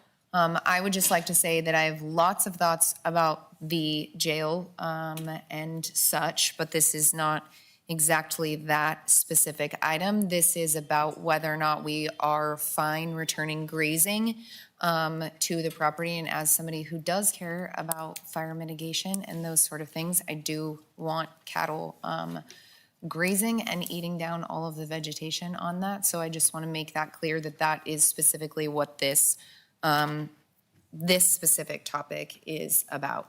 I've spoken with multiple people, I think, who spoke this evening, and if you have any further questions or want to continue to talk about that topic at a different time or item, Aaron@aaronresner.com. I'd love to chat with you. And then item 4.4, A is the Department of Justice Tobacco Grant Program. And that sort of sparked in my mind that we haven't had an update of everything that is currently going on with the TRO, how that's going as far as code enforcement, as far as law enforcement. And so I'd love to bring that back to council, just what the status is of that, because it's been a significant time. It's a little bit of item 12, but technically I don't have to say it on item 12. Yeah. Go ahead. I think we could bring it back to line item 12 later, but I think I agree with Councilor Resner here that we should have had an update, and we hope to see it come back, and so. That's it. That's good. And then I will make a motion to approve consent. I'll second. All right, we have a motion, a second, and I'll just make a comment also on 4.2, just to echo Councilor Resner's comment is what we're voting on in the consent item there is really just help continue the grazing. The grazing is really important. It keeps the property safe for wildfire mitigation. It's a really important thing that I think we should continue on that. So we do have a motion and a second. We'll take a vote. All in favor? Aye. Aye. Aye. All opposed? No. And that passes. All right, so we will move along into our agenda. It's going to be a long night. We've got a lot to get through. It's going to be a lot of fun. We're going to start off with our appointments. 5.1, going to consider the mayor's reappointments and appointment of the City of Reading representatives to the Economic Development Corporation of Shasta County Board of Directors. It's my recommendation to approve Heidi Pond and also Garrett Brown to the Board of Directors of the Economic Development Corporation of Shasta County to each serve a 4-year term beginning July 1st, 2026, and also ending June 30th, 2030. And number 2, to appoint Board Member Stephen Williams to serve a 4-year term effective July 1st, 2026, and expiring June 30th, 2030. I'll entertain a motion on that. I'll make a motion to approve. I'll second. All right, we have a motion and a second. Aye. Aye. Aye. All opposed? I don't have a vote. Oh, yeah. We all were voted for. Voting again for none. Good, you guys are doing great. Pass 5-0. Let's move. So you do the rest of them. Let's see where we're at. Can't say it? Okay, we're gonna keep moving on. We get public hearings. These are always really fun. I get to hit the gavel. I'm looking forward to that. But a court challenged action taken by the city council on any project or decision may be limited to only those issues raised during the public hearing or in written correspondence delivered to the city council during or prior to the public hearing. We're gonna start with 6.1. Public Works, it's a public hearing to consider the resolution approving the City of Reading's capital improvement plan for fiscal years 2025-26, all the way to 2030 and 31. So, Michael, is this you? Or no, I'm sorry. It is, okay, I see 2 people wanting to speak. So, okay. Is your microphone on, Michael? There I is. got it now. Good evening, Okay. Honorable Mayor, Council, Community. This evening, Public Works will be presenting the 25-26 through 2030-31 Capital Improvement Plan. I'm going to hand it over in just a second to Assistant Director Josh Anthony, who's going to run through the projects that are included in the CIP, why we have a CIP, what's happened with the CIP to date. And then, of course, Mr. Anthony and myself will be available for any questions afterwards. So with that, I'm going to hand it over to Mr. Anthony. Thank you. All right, good evening, Mayor, members of City Council, staff, and community members. I am Josh Anthony, Assistant Director of Public Works. Tonight's item is a public hearing on the City of Reading's capital improvement plan for fiscal years 25-26 through 2030-31, with a request that the City Council adopt the resolution approving the plan following the hearing. Tonight, I'll briefly cover the background and purpose of the CIP, how it is funded, the key project changes since the last plan, and how projects tie to the general plan, and then the recommendation and next steps. So what is the CIP? The CIP is the city's 5+ year projection of infrastructure needs and the funding necessary to meet them. It's a planning and coordination tool that helps us schedule multi-year projects. It works to avoid conflicts like paving the roads one year and then trenching into them the next year with a water project. And it identifies the public facilities that are being built utilizing development impact fees. State law, Government Code Section 66002, requires that a CIP containing development impact fee projects be adopted annually by resolution of the legislative body and following the notice of a public hearing. The Planning Commission also has a statutory role in this process. On May 26, 2026, the Planning Commission reviewed the plan and made the finding under Government Code Sections 65103C and 65401 that the CIP before you tonight is in conformance with the city's general plan.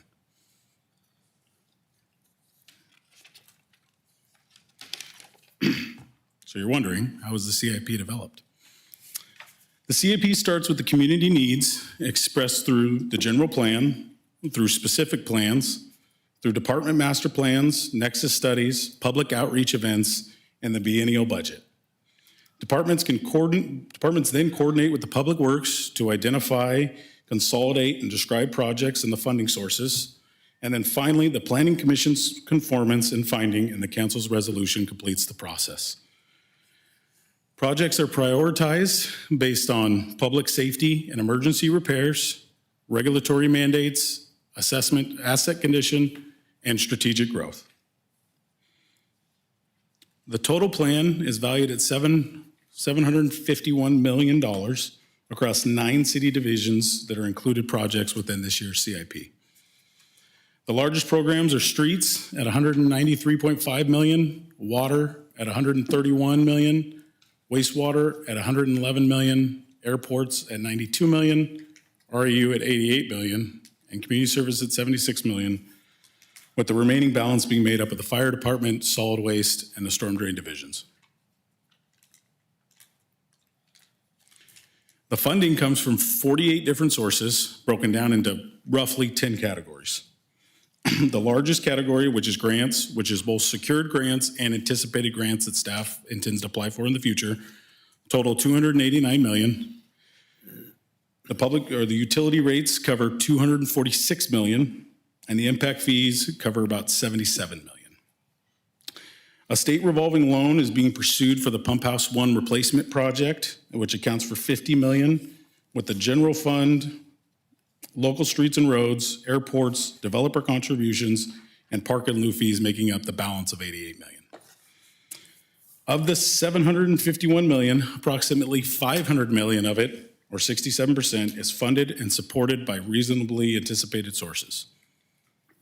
The remaining $248 million, about 33%, represents needs that are not fully funded, concentrated primarily in streets at $78 million, airports at $59 million, water at $50 million with the SRF loan, fire at $32 million, and community service at $28.2 million.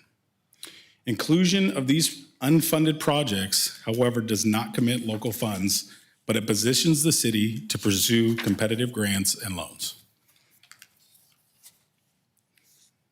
Since the prior plan, several projects have been completed, including the Stress Ribbon Bridge Art, the Trinity Street Sewer Project, several street projects, including Liberty Street and Old Alturas improvements, just to name a few. Additionally, a small number of projects were removed or deferred to a future time beyond the 5-year window of this plan. These deferred or future projects will be those like the Foothill Water Treatment Plant, Flock Basins, and Pump House 2 project, and numerous airports projects that were moved to the future projects list located in Section D of your plan. Additionally, a few projects were added to the future projects list because they address needs identified in the general plan or have an impact fee component but fall outside the current 5-year horizon. To illustrate the general plan linkage, here you'll find a sample list of projects and their corresponding general plan goals.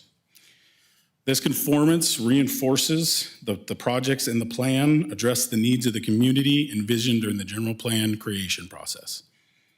Section A of the plan contains a full matrix of goals and policies by program area updated with the 2045 general plan.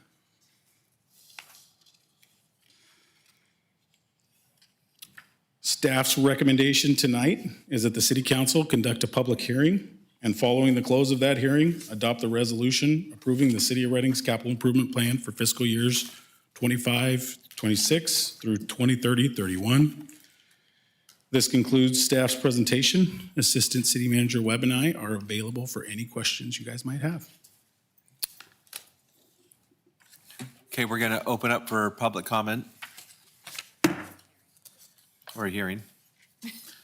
There's been a lot of comments today, so. There are no speakers here, so we're going to close the public hearing. And I'll open up to any questions or from the council. Okay. You want to make a motion? I'm sorry, what? I just wanted to Yes. reiterate, I know it's not going to change anything, but the Reading Fire Department things with $34 million from general fund is not even remotely possible. The fact that it's in here does not mean we're obligated to be pursuing those things. We obviously don't have the funding for that type of stuff. How often do these change? So we adopt one plan and then we update it annually. We have been on a track record to adopt a new plan every single year. And our plan is to bring forth a more robust plan the next time, so next year. And at that time, then I think we'll move more towards just a every year annual update of the list of projects. But annually is the answer. I think sometimes maybe the reference is that plan feels like something that we're implementing versus like dream case scenario. Yeah, I just feel like maybe some priorities have shifted and the process for evaluating the CIP, when do you begin going through and evaluating what you plan to put into this? Other than just bringing it to us, when do you guys start going through and reviewing this? I mean, Mike, if you want to go ahead. Yeah, so good question. We start essentially pretty much the beginning of the new calendar year generally. And we work with each department within the city that has capital infrastructure, work with them to identify what their needs are. So that would be obviously the fire department, as you've picked up, the police department, parks, all the divisions within public works, the electric utility, and all of them. And then those needs are compiled and then put into this document where they see fit. And as Assistant Director Mr. Anthony pointed out, a number of the projects that are included in here aren't necessarily within one of the 5-year windows.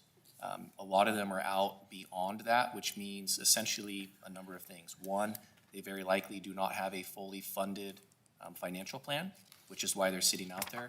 And two, I don't want to say they're not a need, but they may not be a need yet. And so it's unclear whether or not they will be a need, if they will, when. But those types of projects tend to live in the CIP in the outer years, as Assistant Director Anthony pointed out, to give us options so that in the future, if for some reason they do become a need, we have them in there, and then that makes us eligible to apply for grants or other funding to future study them and figure out essentially what their a better cost estimate would be for that project, so that they could move forward into the 5 years of the document. Do they have to be in the CIP in order to be eligible for a grant? A lot of times that's one of the primary checks that the granting agencies are looking for. And so there is a benefit, and it does behoove the city to have those, I would call them potential needs, out in the further years in there. It keeps the options and doors open. Okay. Can we delineate between the ones that are more pressing and the ones that are further out? I didn't see that. Like, we say the fire department would be 5 years out. Couldn't we kind of state that, or these projects are more in the future? If we need to keep them on the CIP, it'd be nice to know which ones are more pressing and we have funding for, which ones are further out in the future. Yeah, and essentially the document does do that, unless Assistant Director Anthony needs to correct me, but essentially projects, like Councilmember Audette is bringing up, are out there in the further years. They're outside typically of the 5-year window. And so typically they live there until what I may call with the staff, a true blue need is identified.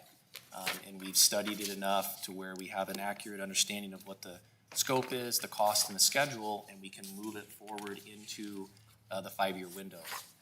I would like to point out to council that the first 2 years of the CIP, in my opinion, most of the time are the most important, because that means that we're really starting to think about this as being a real project, and it's probably very likely either in the budgetary documents or will be very soon. So in my mind, there's the out years, which is beyond the 5-year, then there's years 3 to 5, and then there's years 1 to 2. And that would be kind of how a project would move through the document.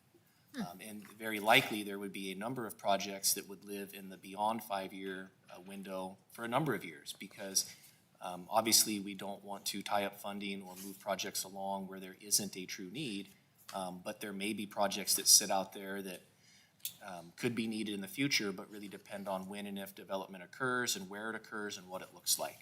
And so again, I believe it behooves us to have those out in the further years, in the event that something happens and we're mid-cycle with a CIP, and we would like to pursue funding opportunity to study it further. Thank you. Okay. Good, all very thoughtful questions. It was great. We do need a motion to approve that? I'll make a motion to adopt the resolution approving the City of Reading's capital improvement plan. I'll second it. All right, motion second, all in favor? Aye. Aye. All opposed? Nobody, all right. You want to roll? Let's do another public hearing, 6.2, public hearing to consider the resolution to adopt the City of Reading 2026 water shortage contingency plan. All right. Good evening, Honorable Mayor, Council again. So this evening, we're going to have two additional public hearings. This is going to be these will be provided by Assistant Director Bailey. One will be the 2026 water shortage contingency plan. And then right after that, he will have the 2025 urban water management plan. So without further ado, I'm going to hand the floor over to Assistant Director Bailey. Thank you. Good evening, Honorable Mayor, members of the council. My name is Ryan Bailey, Assistant Director of Public Works. As Mr. Webb mentioned, tonight we have two items for you. Water shortage contingency plan will be our first item. Water shortage contingency plan it was established in 2015, required by the State Water Resources Board. Is a requirement that every 5 years we bring this document for adoption and public hearing. If you recall, last month we brought the ordinance change, which is essentially part of this document.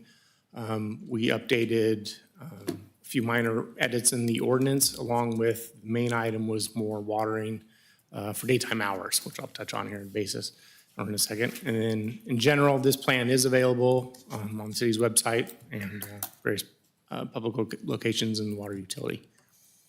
So water shortage contingency plan, essentially just kind of a reminder of what this document is.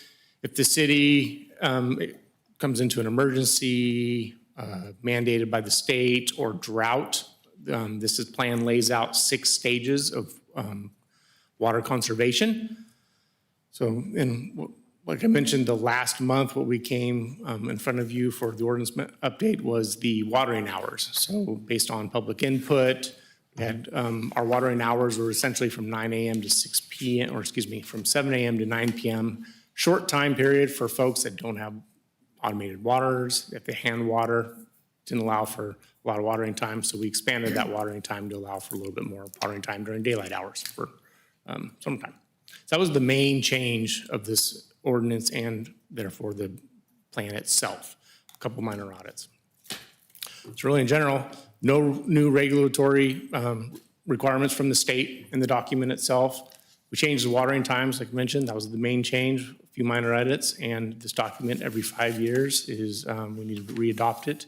And the document is part of the urban water management plan, which will be the next item, but this item is required to go first, adopted, and then it'll be included in the urban water management plan.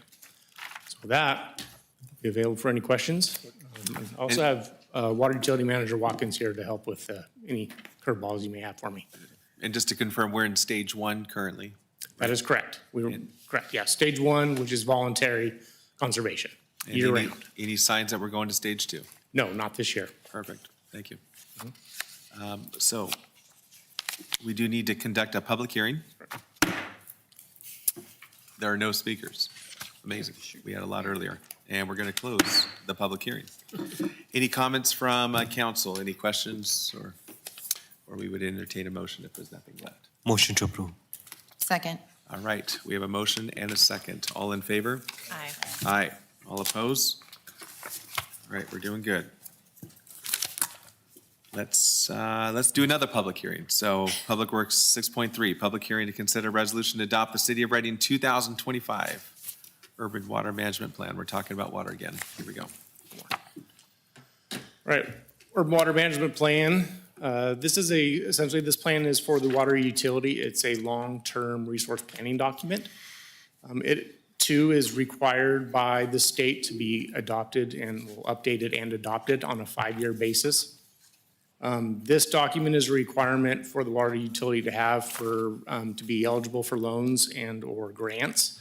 For instance, Director Anthony mentioned we're right now pursuing a $50 million loan from SRF. This is one requirement to be able to be eligible for that loan is to have this urban water management plan.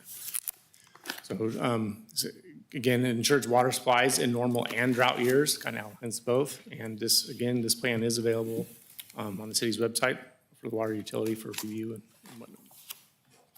Just a quick recap, review. So our service population, we have about 90,000 folks.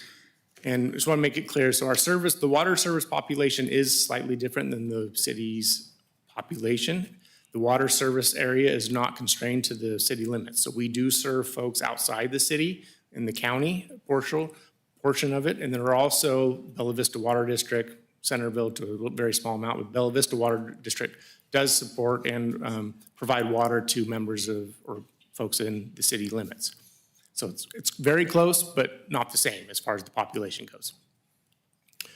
The document, we projected out about to 2050, about 104,000 roughly. It's about a 0.6% year growth. Now, I know that 0.6% is a little different than what we see, and there's a lot of discussion. I think the actual number probably right now is closer to 0.25%, and I think that's what we've been discussing. However, that number comes from a couple different places. One, it's in our water master plan, which was developed about 4 years ago. It also is a number that's established through the Department of Water Resources while in working through the urban water management plan. So they have agreed to that number. It's based on a calculation of how many water meters we have times it's basically a factor of 3.1-ish number based on folks in the household. So it's not a exact number. We do feel comfortable with a 0.6 though for this type of document because essentially what we're looking at is making sure the city has enough water to provide its customers in the future. So it's a little conservative, but we believe that's okay in this type of environment. 3 sources of our water, just to review, we have Sacramento River, Whiskeytown Lake, and our groundwater basin for our wells. We have about 55 million gallons a day capacity currently. And so kind of overall, the document basically what it's shown is, so here's a graph for our demand versus supply. For some reason the state likes to use million gallons. I know a lot of times we use acre feet, but essentially 2030 to 2050, as you can see, so our normal year supply, we're a little over 12.5 million, 12,000 million gallons. So yes, it's about 12 billion gallons of water on an annual basis. Single dry year, we're closer to 11, so a drought, we may, we'll have a reduction in water use and whatnot. And then so our actual demand year currently, so you'll notice it kind of dips down and then back up. And so what that is in year 2040, California, it's a conservation is a way of life. So that's the regulatory mandates we're looking at right now. So currently, we are reducing our water on an annual basis, about a 1% reduction every year from what we've been using. So we believe that, so we will continue to reduce our water until 2040, that program ends.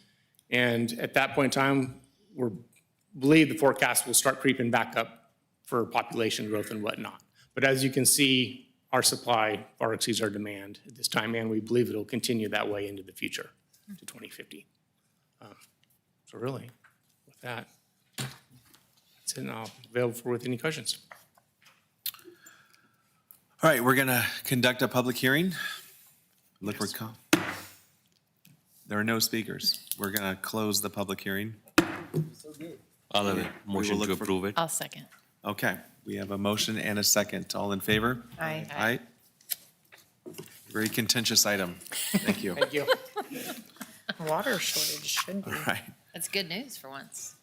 We're going to move on to fun stuff now. Regular calendar reports and communications of departments, the boards, the commissions, the committees, the city manager. 9.1E, this sounds fun, consider downtown entertainment zone update. So.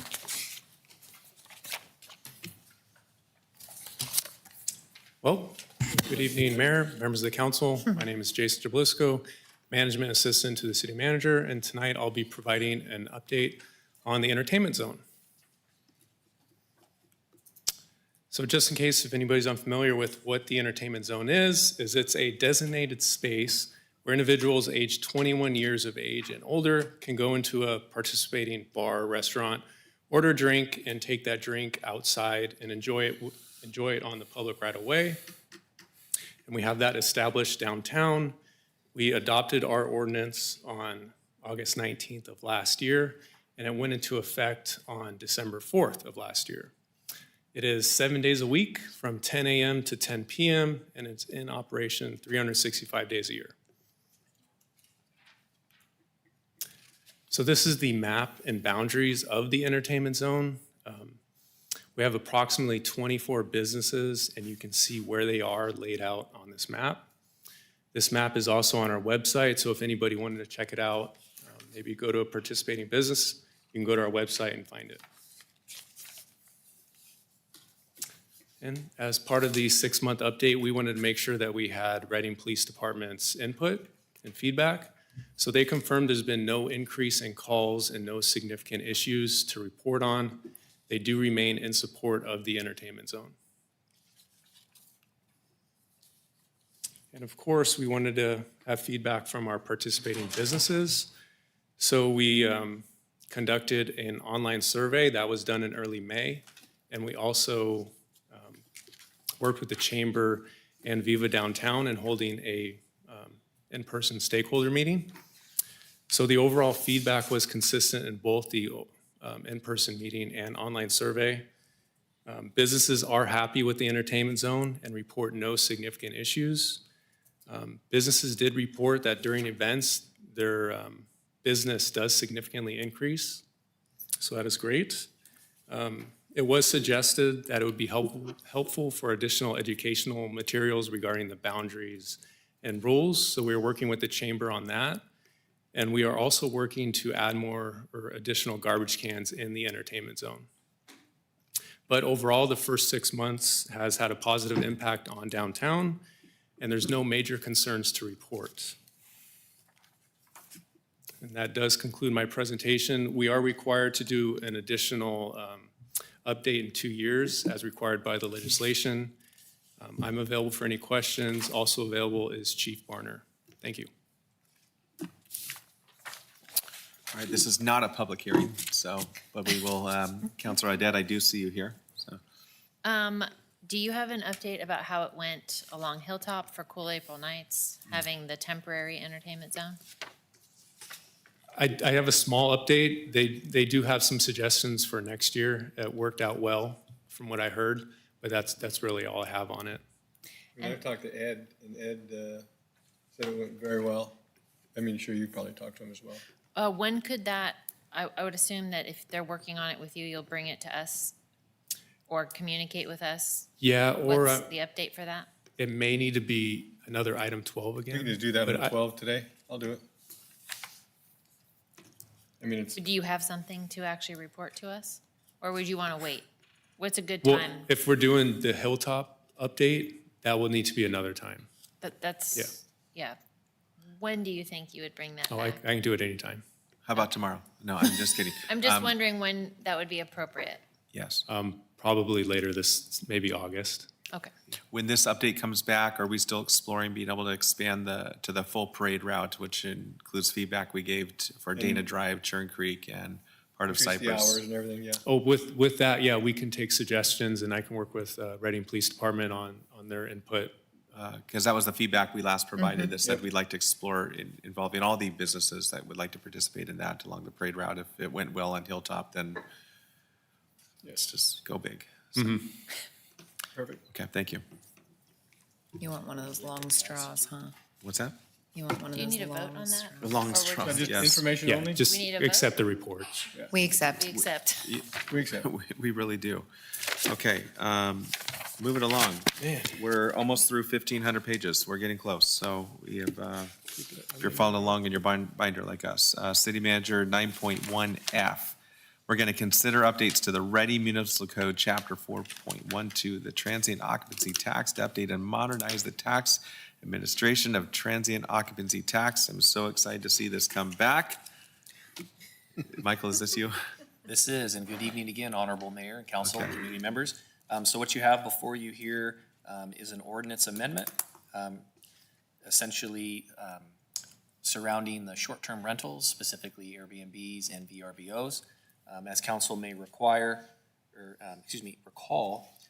last year, Senate Bill 346 was approved, which essentially gave additional tools to local agencies such as ourselves to require the short-term rental agencies to track, collect, and then remit to us the TOT. So what we are simply doing through this ordinance this evening is requesting that we update Ready Municipal Code Chapter 4.12 to be in compliance with Senate Bill 346, which will then require the short-term rental companies to collect, track, and then remit that to us. And I'd be happy to take any questions that council may have. Okay, we do have one speaker. We have Hope here. I'm going to, Hope, if you'd like to come up. It looks like the children went home, so it's just you.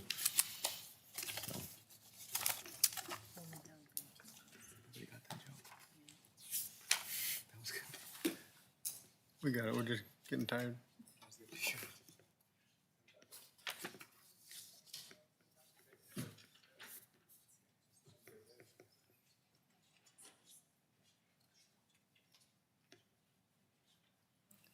Hi, Hope. Hello, good evening. Bear with me, please. I'm not used to doing this. I had someone else that was going to be here and had a family emergency.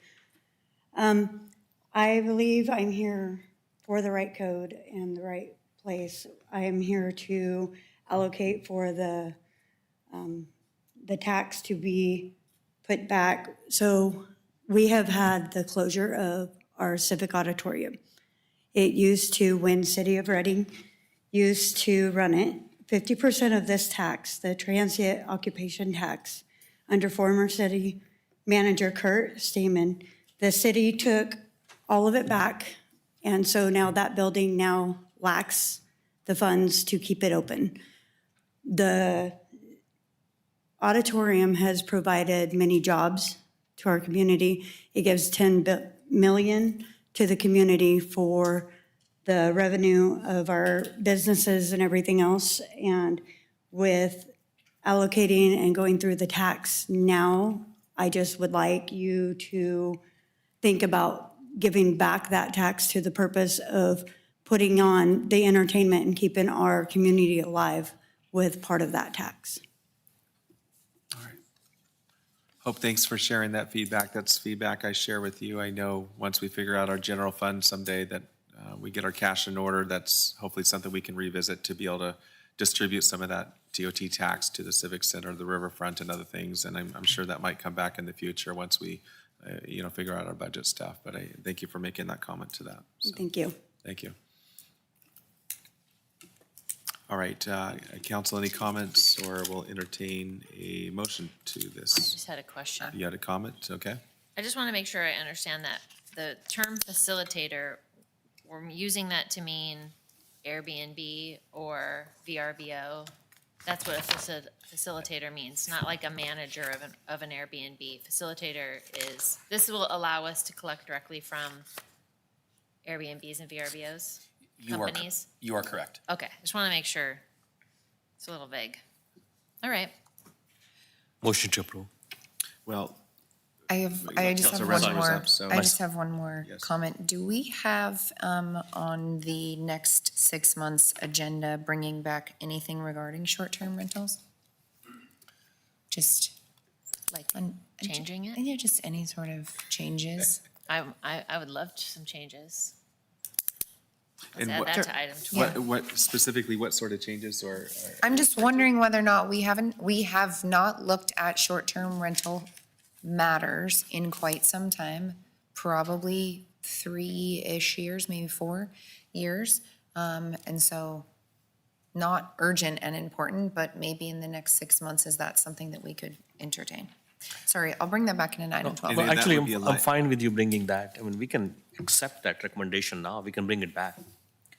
I thought about it when we were doing Yeah, this, like we have an that's fine. we also have an update in Yeah. terms of Okay, any let's short-term bring things. it back. Do we need to bring that to line item 12, or can that can come say as a that. recommendation for staff at this point? Mary? You can do it now. We're gonna do it now. We Okay, did some thank you. heavy. That's why we're paying you the big regulations bucks. Thank that you. We should So- revisit. Yeah. Okay. Thank you for that feedback. Did you have a second? I don't. And it Okay, looks I'll like make a second. Felt like you were gonna do it. So Yep. we have a motion, a second There's no other feedback. Let's take a vote. All in favor? Aye. Aye. All opposed? Passes 5-0. Great. Mr. Mayor, apologies for interrupting. Yes. Just to be clear, so you have introduced the ordinance in the packet and moved staff's recommendation, correct? And Correct. that with Yes. the additional direction to return in a future meeting with a report on the TOT. That's, and short-term rentals. Short-term rental. Short-term Sorry, regulations. short-term rentals, not Yes. TOT. Thank you. Thank you. Thank you. Okay, moving on to Assistant City Manager, 9.2B, they consider the update regarding the City of Reading's membership on the County of Shasta Air Pollution Control Board and budget resolution. All right. Michael, is this you? Yes, it is, but I believe, did we skip 9.1G? Or did I miss one? I did. We really don't like audit committees, so. Okay. Maybe one more space next time in that agenda, so it's. I believe that one so is me as well, so. That's okay. We'll just double space that next time, so, okay. Let's go back. 9.1G, update to provide information regarding the City of Reading's Financial Advisory Committee and City of Reading Audit Committee. Yep, thank you, Mr. Mayor. So before you this evening, what you have is what I would describe as an initial baseline cadence of meeting schedules for both the Financial Committee as well as the Audit Committee. I worked with Director Robinette and City Manager Tarbo and put before you what we felt like was a good baseline with the Financial Committee meeting quarterly and having a initial kickoff meeting here in July. We also included within the staff report what we thought were a reasonable general scope that committee could expect to discuss and contemplate. And of course, as the committee meets and they can adjust their own schedule, and of course, as well, council could provide direction to them as well. And then similarly, with the audit committee, we felt like a decent cadence baseline would be twice, once for the aquifer at a minimum, and then a second time mid-year. We felt like that was a good spot to start, again, with a kickoff, but with the same perspective as the Finance Committee, that obviously that group could decide if they wanted to increase the cadence and what topics they should look at, and/or obviously take direction from this body here. I believe this was an item that's been requested a few times to come back. And so I'd be happy to take any questions or receive feedback that any of you have. Councilmember Audette, questions? I just want to make sure that it doesn't have to be the schedule, that the committee's actual, the kickoff, obviously, starting in July and August is fine by me, but I feel like the committee itself should then approve whatever schedule that they're going to have. So as long as this doesn't set it in stone, I think that's fine by me.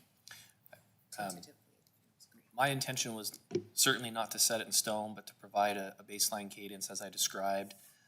You might see, as you look through the cadence there, that we ramped up, we assumed a ramp up of meetings when we got closer to budget prep. And so we took our best guess at what the committee would likely want, the cadence they would likely meet at. Certainly that could be adjusted by them or yourselves. They should feel, yeah, absolutely, they should feel free to adjust it. Check with our schedule, we're on that, so, yeah, so we'll just make sure, so we got to be there, so. Okay, that was a good question there. Any other comments from council? No, but I'll receive that report. We just have to accept the report. I accept the report. Do you Accept. need us to vote on that or just accept it? It looks, It just it's says an informational receive. report, I accept it, so, Received. Acceptance is perfectly acceptable. Accepted. great. All right, now 9.2B, so consider the membership on the County of Shasta Air Pollution Control Board, so. Yep. Thank you, Mr. Mayor, Council. Michael Webb here, Assistant City Manager. So what you have before you this evening is a recommendation to adopt a resolution for approximately, if I recall correctly, just under $183,000 for the current fiscal year, and then $87,000 in the upcoming fiscal year, which would be the 26-27 fiscal year. Approximately 2 to 3 months ago, Director Robinette and I were approached by staff from the Air Pollution Control Board, indicating that they needed to sit down and chat with us regarding an invoice that we had received for revenue shortfall for the board, at which time Director Robinette and I spent quite a bit of time with staff walking through the numbers, asking questions.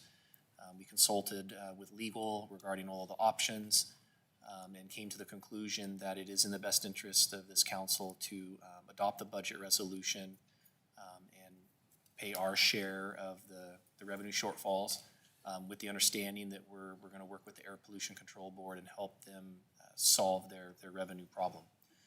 I'd be happy to take any questions that the council has regarding this item. With that, I'll hand it back to you, Mr. Mayor. Yeah, well, I mean, get some back history, and I see Councilor Munns, you want to speak as well, but myself and Councilor Munns, we have been on the airport pollution, I'm sorry, the Air Pollution Control Board, and I mean, there's not a lot that happens in that. I think that this was the biggest thing that probably hit us that was of any really importance.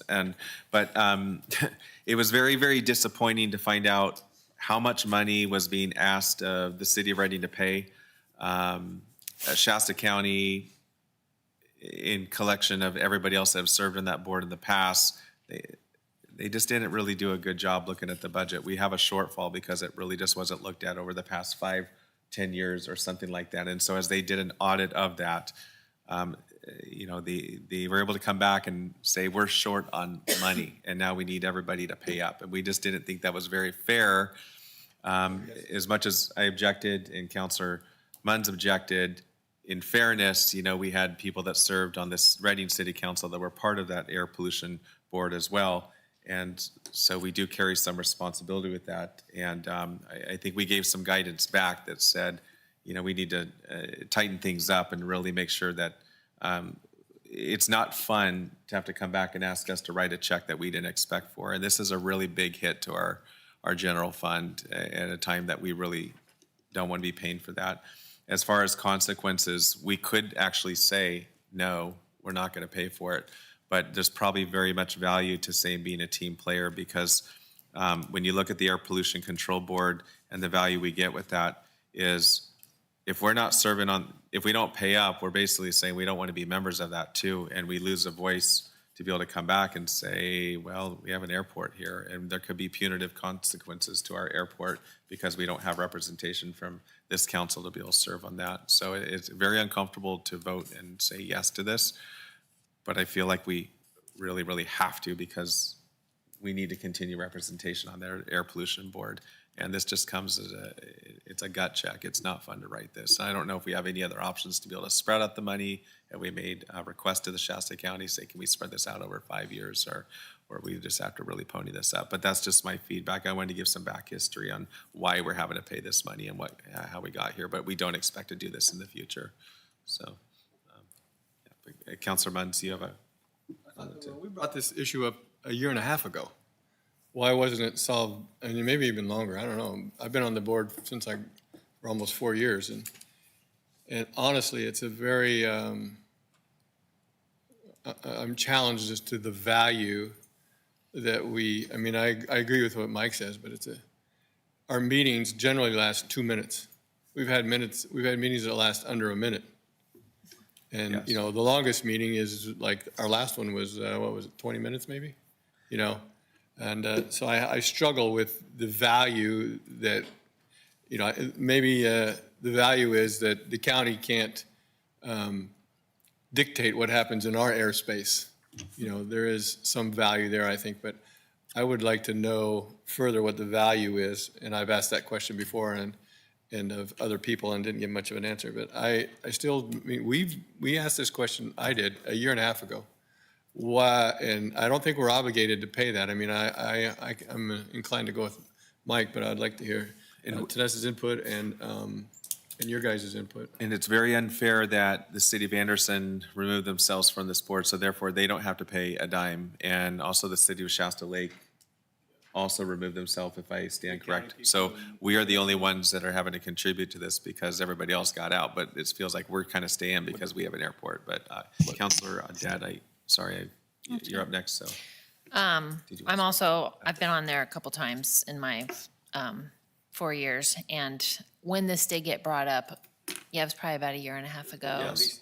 Yeah. As soon as we got on. I think the first thing I explored was just removing ourselves, because the amount was actually higher than this. And so we sort of, the first request was, do we need to be on the board? What is the value? Why should we be on this? And then can we refuse to pay all the things? We sort of went down all of those roads.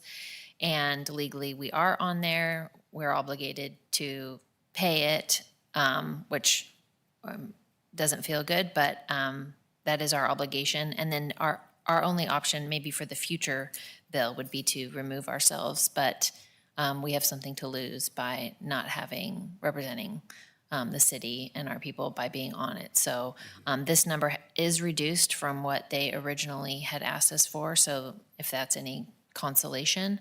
But yeah, they've actually been trying to collect on this for a little bit of time, so it's actually added up. And it should be very minimal, because this is almost like back paying like 10 years or something like that. It is a back It's an pay of enormous several years, amount. yeah. A very enormous amount, so in the future, our contribution should be very minimal, but Vice Mayor. Why do we Duca, have so to be on this board? We don't. I mean, what's the benefit to the city? Can you please repeat your question? What's The the benefit to benefit. the city to be on this board? The benefit to the city is that two of you sit on the board, and this is a board that works on the permitting process, the fees, the fines, the penalties, and all of that. So it gives the benefit, if this board decides to sit on there. Which permitting fees and fines? We're talking about air pollution, so it'd be I see. generators. Okay. And then there's I objected to them adding adding 50, well, it was a 100% increase to the current, what they charge. And if we're not there to do that, it just goes through. Yeah. I see, because I mean, I can understand, because a lot of those economic activities would happen within the city limits. Yeah. So it can affect our We're the cost largest of permitting customer, and all yeah. that, so you can see the value in that. We are paying to play. Yeah, to your point, Dr. Danuka, staff and I did run through it. And I do want to stress that we were initially provided with some language that cited statute that essentially, and I'll defer to Mary in case I use the wrong terminology here, but essentially statute that says that local jurisdictions that make up the board by statute can be charged the revenue shortfall. And so we ran that to ground, for lack of a better term, with the legal team, and we were able to confirm that that in fact is accurate statute, and that this amount before you this evening for the current fiscal year, the Air Pollution Control Board does have the ability to essentially charge us. Right, that, I can see that happening, but if we want to be on the board, we have to pay up. Yeah. And Well, but we also have a legal responsibility, means we probably have to pay it anyways and then choose to get off it, but. Right, right. I mean, Right. right now, we have to pay this amount, that's fine. We don't want to spend too much of our legal fees on fighting it. Right. So it's okay to approve it. I'm just looking for the future. Yeah, so Yep. you do have the option, as a few of the council members have described, you could certainly direct us to move forward with paying this year and investigate what would be the soonest time that the city could. No, I think we should stay on this, because we have the airport, we have a lot of things happening in the city. We should stay on that. That is So the you're volunteering to be on it next year? No, I didn't say that. I don't go that far. It's at 8:30. You heard, I'm gonna write it down. He said he'd be there. I'll make a motion that we approve.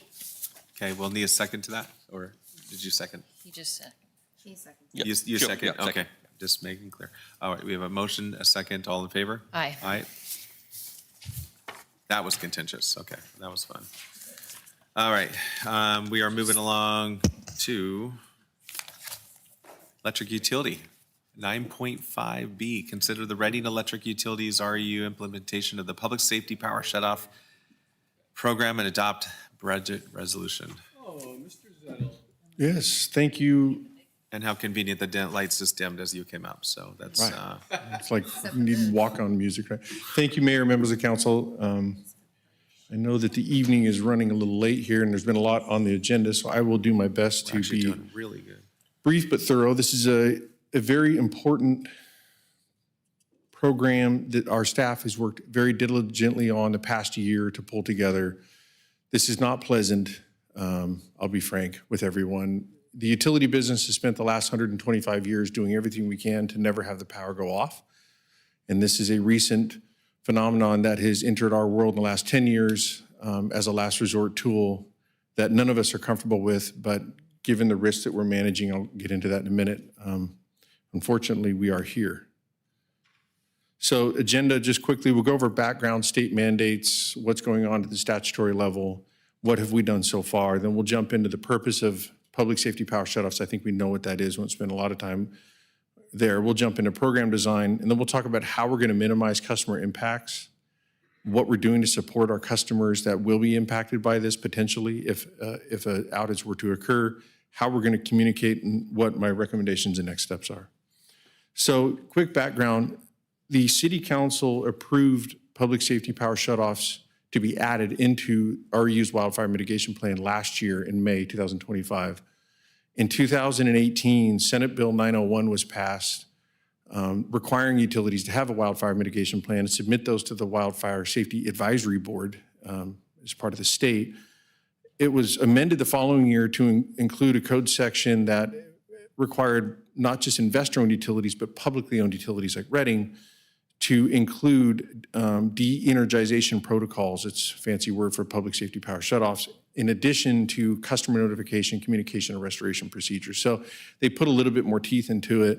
San Diego Gas and Electric started this in 2012. Of course, PG&E picked up on it. Southern California Edison's picked up on it. To date, I was reading a study from Pacific Northwest National Labs.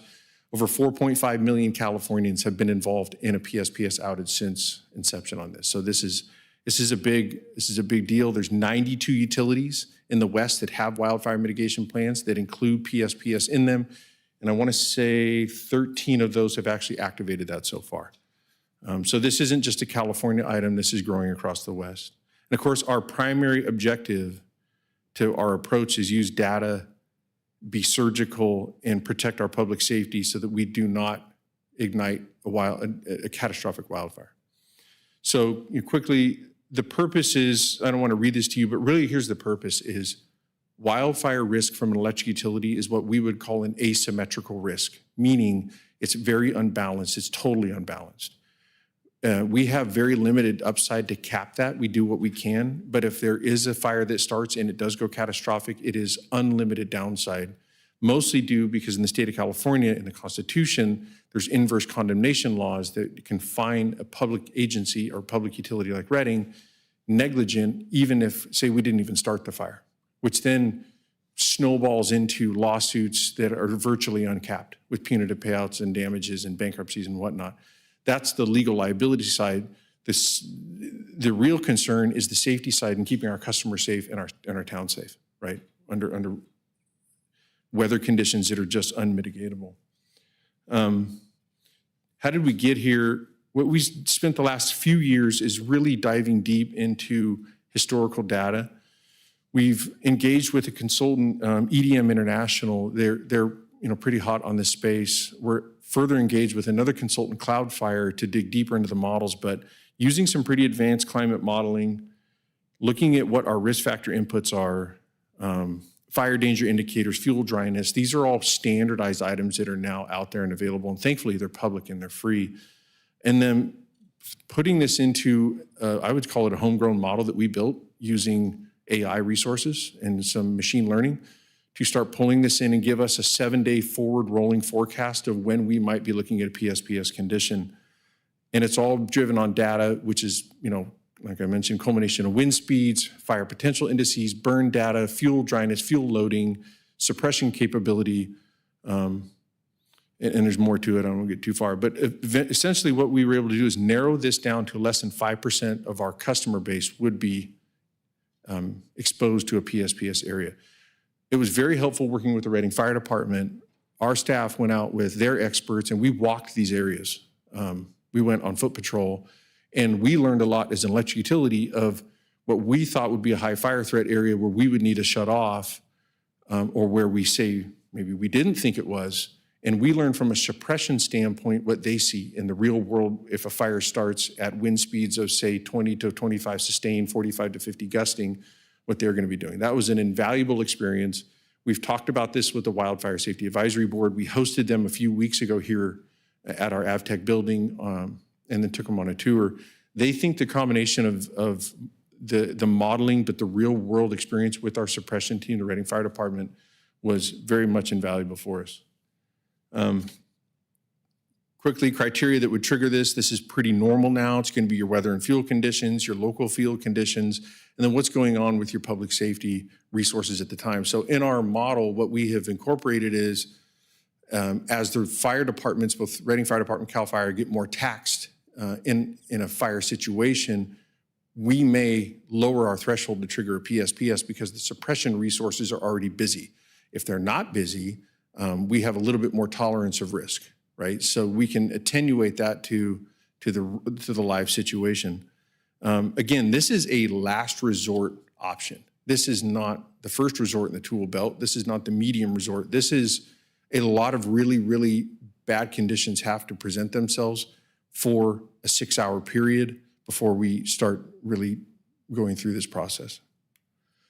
I just wanted to put this map up. And of course, this is all public. It's on cityofreading.gov/PSPS. It's a fantastic webpage the staff put together. It's very comprehensive. There is a live map that's here. There is also an address lookup tool. So if you're looking at the purple and you're wondering, do I live there? You can go onto the webpage, type your address in the address lookup, and it'll tell you if you're there or not. But essentially breaking this down, we're looking at Tierra Oaks, Bear Mountain Road area. Tierra Oaks is undergrounded, but the feeders that go up there are not. They run through some very high fire threat territory. Lake Boulevard, we're talking kind of a Buckeye heading up that way. That's a very, very dense interface of vegetation. That's a very high fire threat concern of the fire department. PG&E serves just outside the city limits. They've undergrounded most of that already because it was a very high fire threat area for them. Sunset Terrace, that's also fed by overhead through a fire threat area. And then we've got the kind of the Brandstetter heading out towards the Texas Springs substation. And then I think it's called the Ranchettes. It's off Canyon there, south of the Reading Rancheria. If you drive in there and you look around, it'll be very apparent why these areas are going to be on a PSPS in scope. So about 88 commercial customers, mostly residential, 1,866. We have identified 134 of those customers are enrolled in our low-income programs, and 19 are medically vulnerable. So as we segment this out, it's very important to us that when we make contact with these customers, especially medically vulnerable customers, we're going to go to their doors. We're going to place door hangers on all their doors. We're going to make contact by phone, by email, any information in the account that we have, we're going to make contact. This is different than being a utility with 1 million customers in scope and 100,000 medically vulnerable customers. We can be very targeted with this, and we can be very hands-on.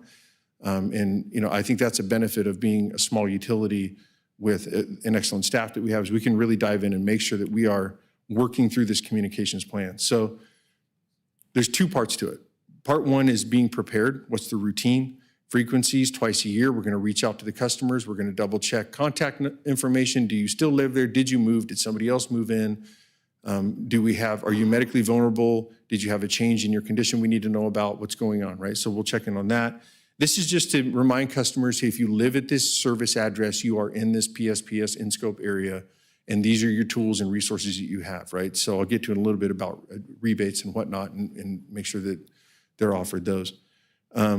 When we move to an event, this is different, right? So we have a 7-day forecast tool that rolls every hour, updates.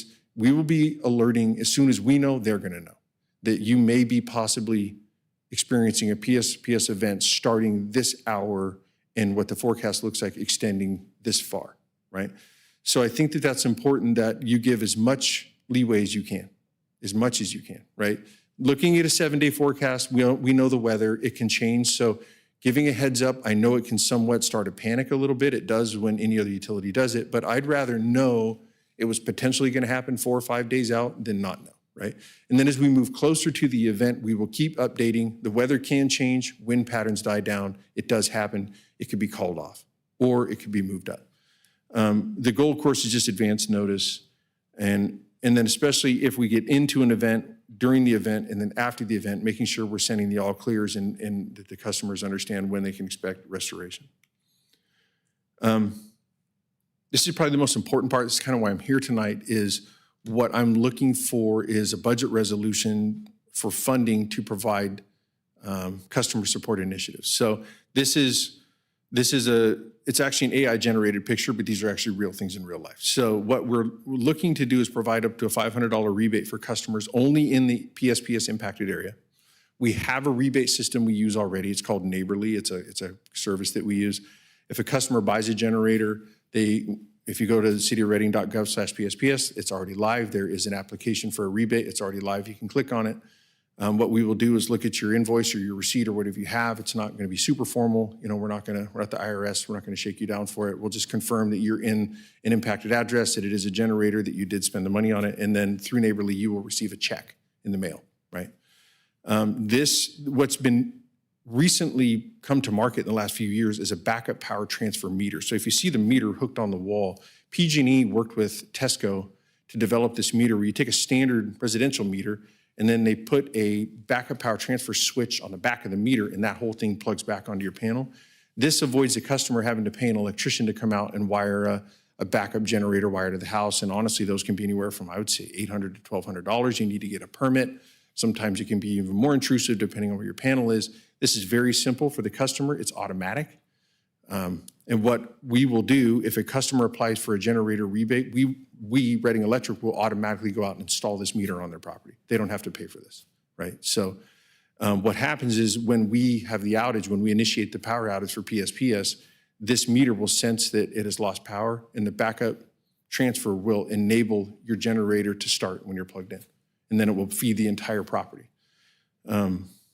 Very, very handy. This way, if you're medically vulnerable, even if you're not medically vulnerable, you don't have to make the decision, do I plug my generator into my fridge? Do I plug it into my CPAP machine? Do I plug it into my TV? No, it just powers the house. My understanding is these transfer meters are not powerful enough to probably power a large air conditioner for a home. What we're planning to do is not have a PSPS so long that you start to have air conditioning issues, right? It's probably going to get uncomfortable. My experience looking at the data, most PSPS events happen in October, later in the fall. Most PSPS events here in the Reading area don't happen when it's really, really hot, because when it's really, really hot, it isn't really, really windy usually in the fall. I'm not going to make that guarantee, but you know, just looking at the data, that's been a correlation where most of our PSPS events around here have been in the 80s or maybe the low 90s temperature for a little bit. Most are in the 80s or 70s, which I found interesting. If we were to have a shut off, what we'd like to do is offer the customers a $100 inconvenience credit. We will just apply that to all customers. We would not ask if you need it or not. We're going to operate under the assumption that if your power gets shut off, you're having to put fuel in your generator. You may have to go out to dinner. You may, I don't know, you're going to spend money, right? Unless, I mean, these events usually cause you to spend money. You may have some food spoilage, things like that. So we'd like to offer $100 convenience credit. And lastly, we have worked with Director Meny and his team to come up with some safe locations to charge devices. They will have air conditioning access supplies, and we're working with RABA. If folks need a ride from their home or their business to these locations, RABA and RU are teaming up to provide that service.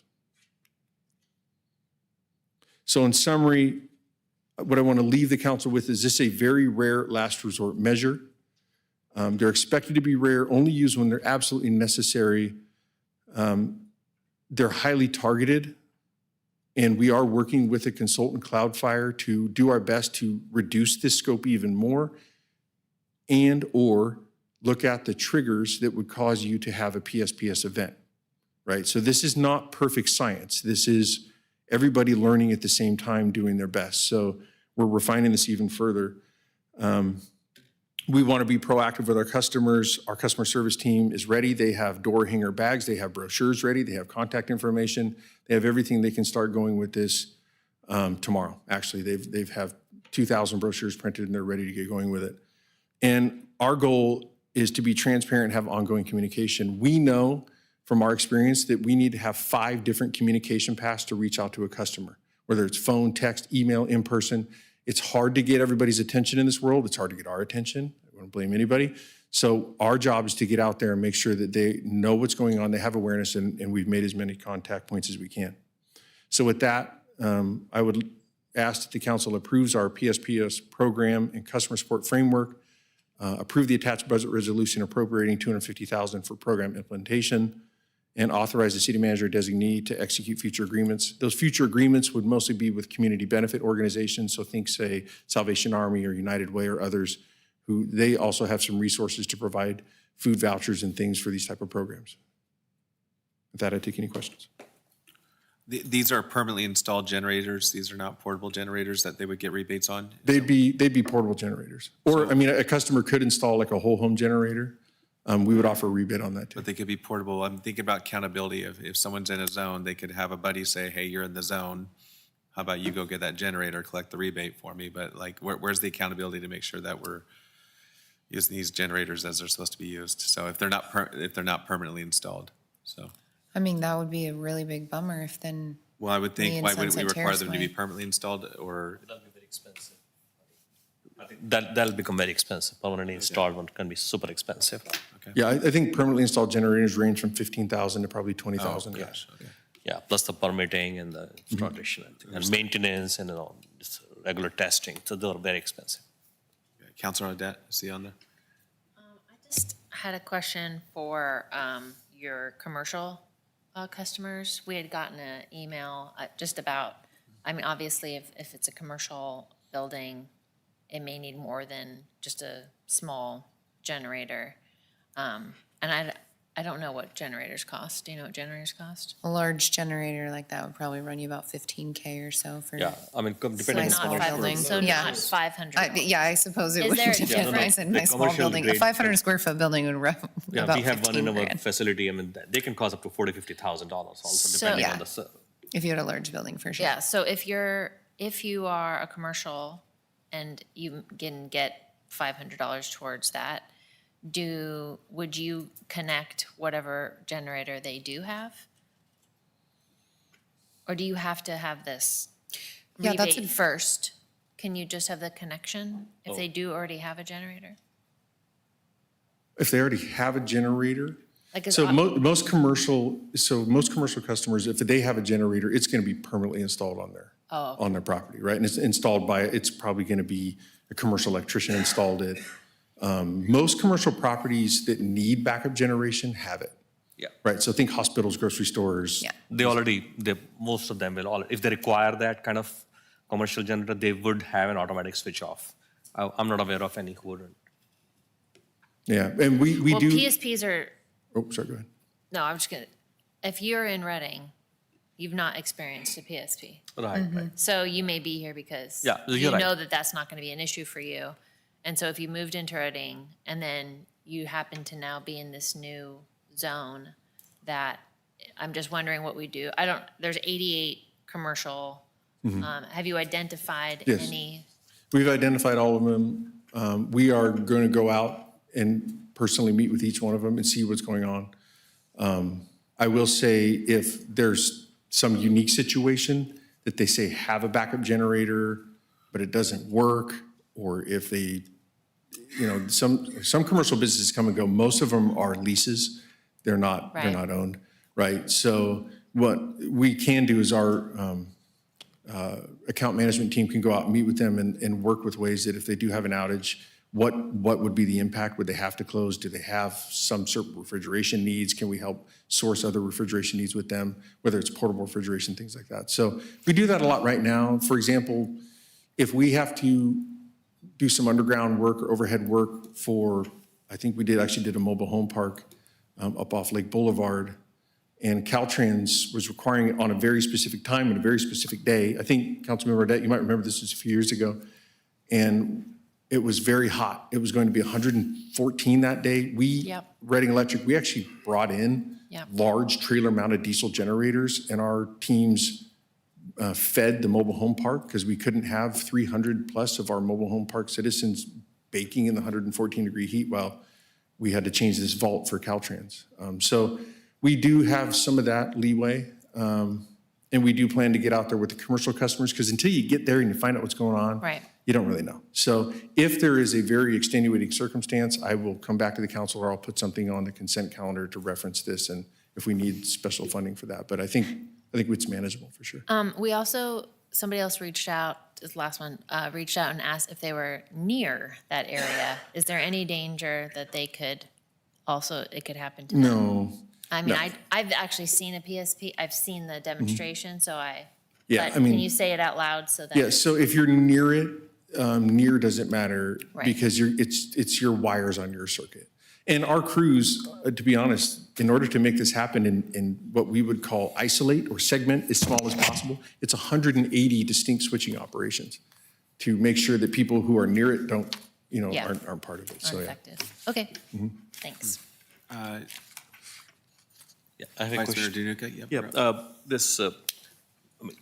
the question Mr. Red was asking about backup power transfer meter installation, right? I wonder if, is there going to be benefit of a program for a lower tier group people or the lower tier customers who are not at the highest risk but still have moderate risk? And if they install their own generator without any discount from you, without any rebate from you, is that option available to them, or do you think there's any value in making that available? If we had more frequent outages, I think there could be some value there, but our outage data shows that they're so infrequent. We could install it, you may never use it in the term that you live in that. And I'll tell you why I'm asking this.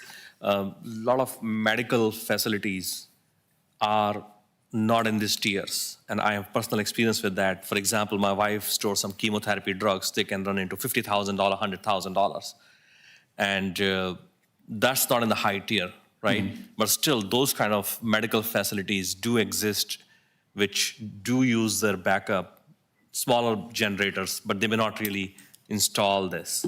So that's why I'm asking you this question. The second part, where you Right. would do the connect, like, I had that question of like, Yeah. if it's just, Just you the- don't use the discount, do you not qualify for the connection? Or do you have to have the discounted rebate to get the connection? Right now, what we're proposing is, if you get the rebate, we'll automatically install one. But if you're in this PSPS zone and you reach out and say, hey, I already have a generator, can I get a backup meter? We'll install one. Yeah, but my question is about the second tier, because I can tell you there have been many times that power has been out for one or the reasons. And I'm not saying that it's very frequent, but still one or two incidences can be enough for some of these medical facilities, which Yeah, are smaller medical facilities, not the hospitals. Yeah, they'll have to be smaller because these are really residential style meters. Right. So they're what we would call like a 200 amp panel and smaller. Yeah. But I think if there's a special circumstance like that, and a customer requests it, they run about $2,000. Okay. Is what the cost is. Yeah. I mean, they're expensive then. They're expensive, but if you've got $50,000 worth of medicine and you're concerned about it. That was just one example, but I know that like pharmacies and all those things do exist, which are in a lower risk tier, but they do provide an essential service. Something to keep in mind for the future. Nice try. Okay, I don't see any other discussion, any other council members, so we'll entertain a motion. I'll make a Motion to approve it. I'll second it. Okay, we have a motion, a second, all in favor? Aye. Aye, Thank you. Thanks, Thank Nick. Good you. job. did good. All right, our last item, almost through the 1,500 pages, last set. Personnel, 9.15A, consider resolution recognizing the formation of the Reading Electric Professionals Association Management and Reading Electric Professionals Association Supervisory Technical and Professional Units. It's all you. So, Good evening, Mayor and members of the council. My name is Carrie Kibler, and I'm the Personnel Director. I know it's been a long night, so I'll do my best to keep this concise. Before you is a resolution which would establish 2 new bargaining units of management, supervisory, technical, and professional employees within the electric utility, which were previously part of the unrepresented group, and then would certify and recognize the Reading Electric Professionals Association, or REPA, as the exclusively recognized employee organization representing these new units. Earlier this year, REPA submitted a petition seeking to represent classifications within the electric department that are currently unrepresented. Per our employer-employee resolution, I reviewed the petition and determined that it met the requirements outlined in our resolution. Following the 30-day open period for filing challenging petitions, the State Conciliation and Mediation Services conducted a secret ballot election among the affected employees in May of this year, and a majority of the affected employees voted for REPA to serve as their exclusively recognized employee organization. The staff report includes a list of the affected classifications by unit. It's now recommended that council adopt the resolution to establish the new bargaining units and formally certify the winning organization, REPA, as the exclusively recognized employee organization to represent both units. Once an employee organization is formally certified as the exclusively recognized employee organization by the City Council, the organization in the city will be bound by the terms and conditions of any MOU that was in effect at the time. In this case, the employees represented by REPA would be following the terms and conditions outlined in our employment and benefit policies for unrepresented employees until an initial MOU can be negotiated. I'm happy to answer any questions.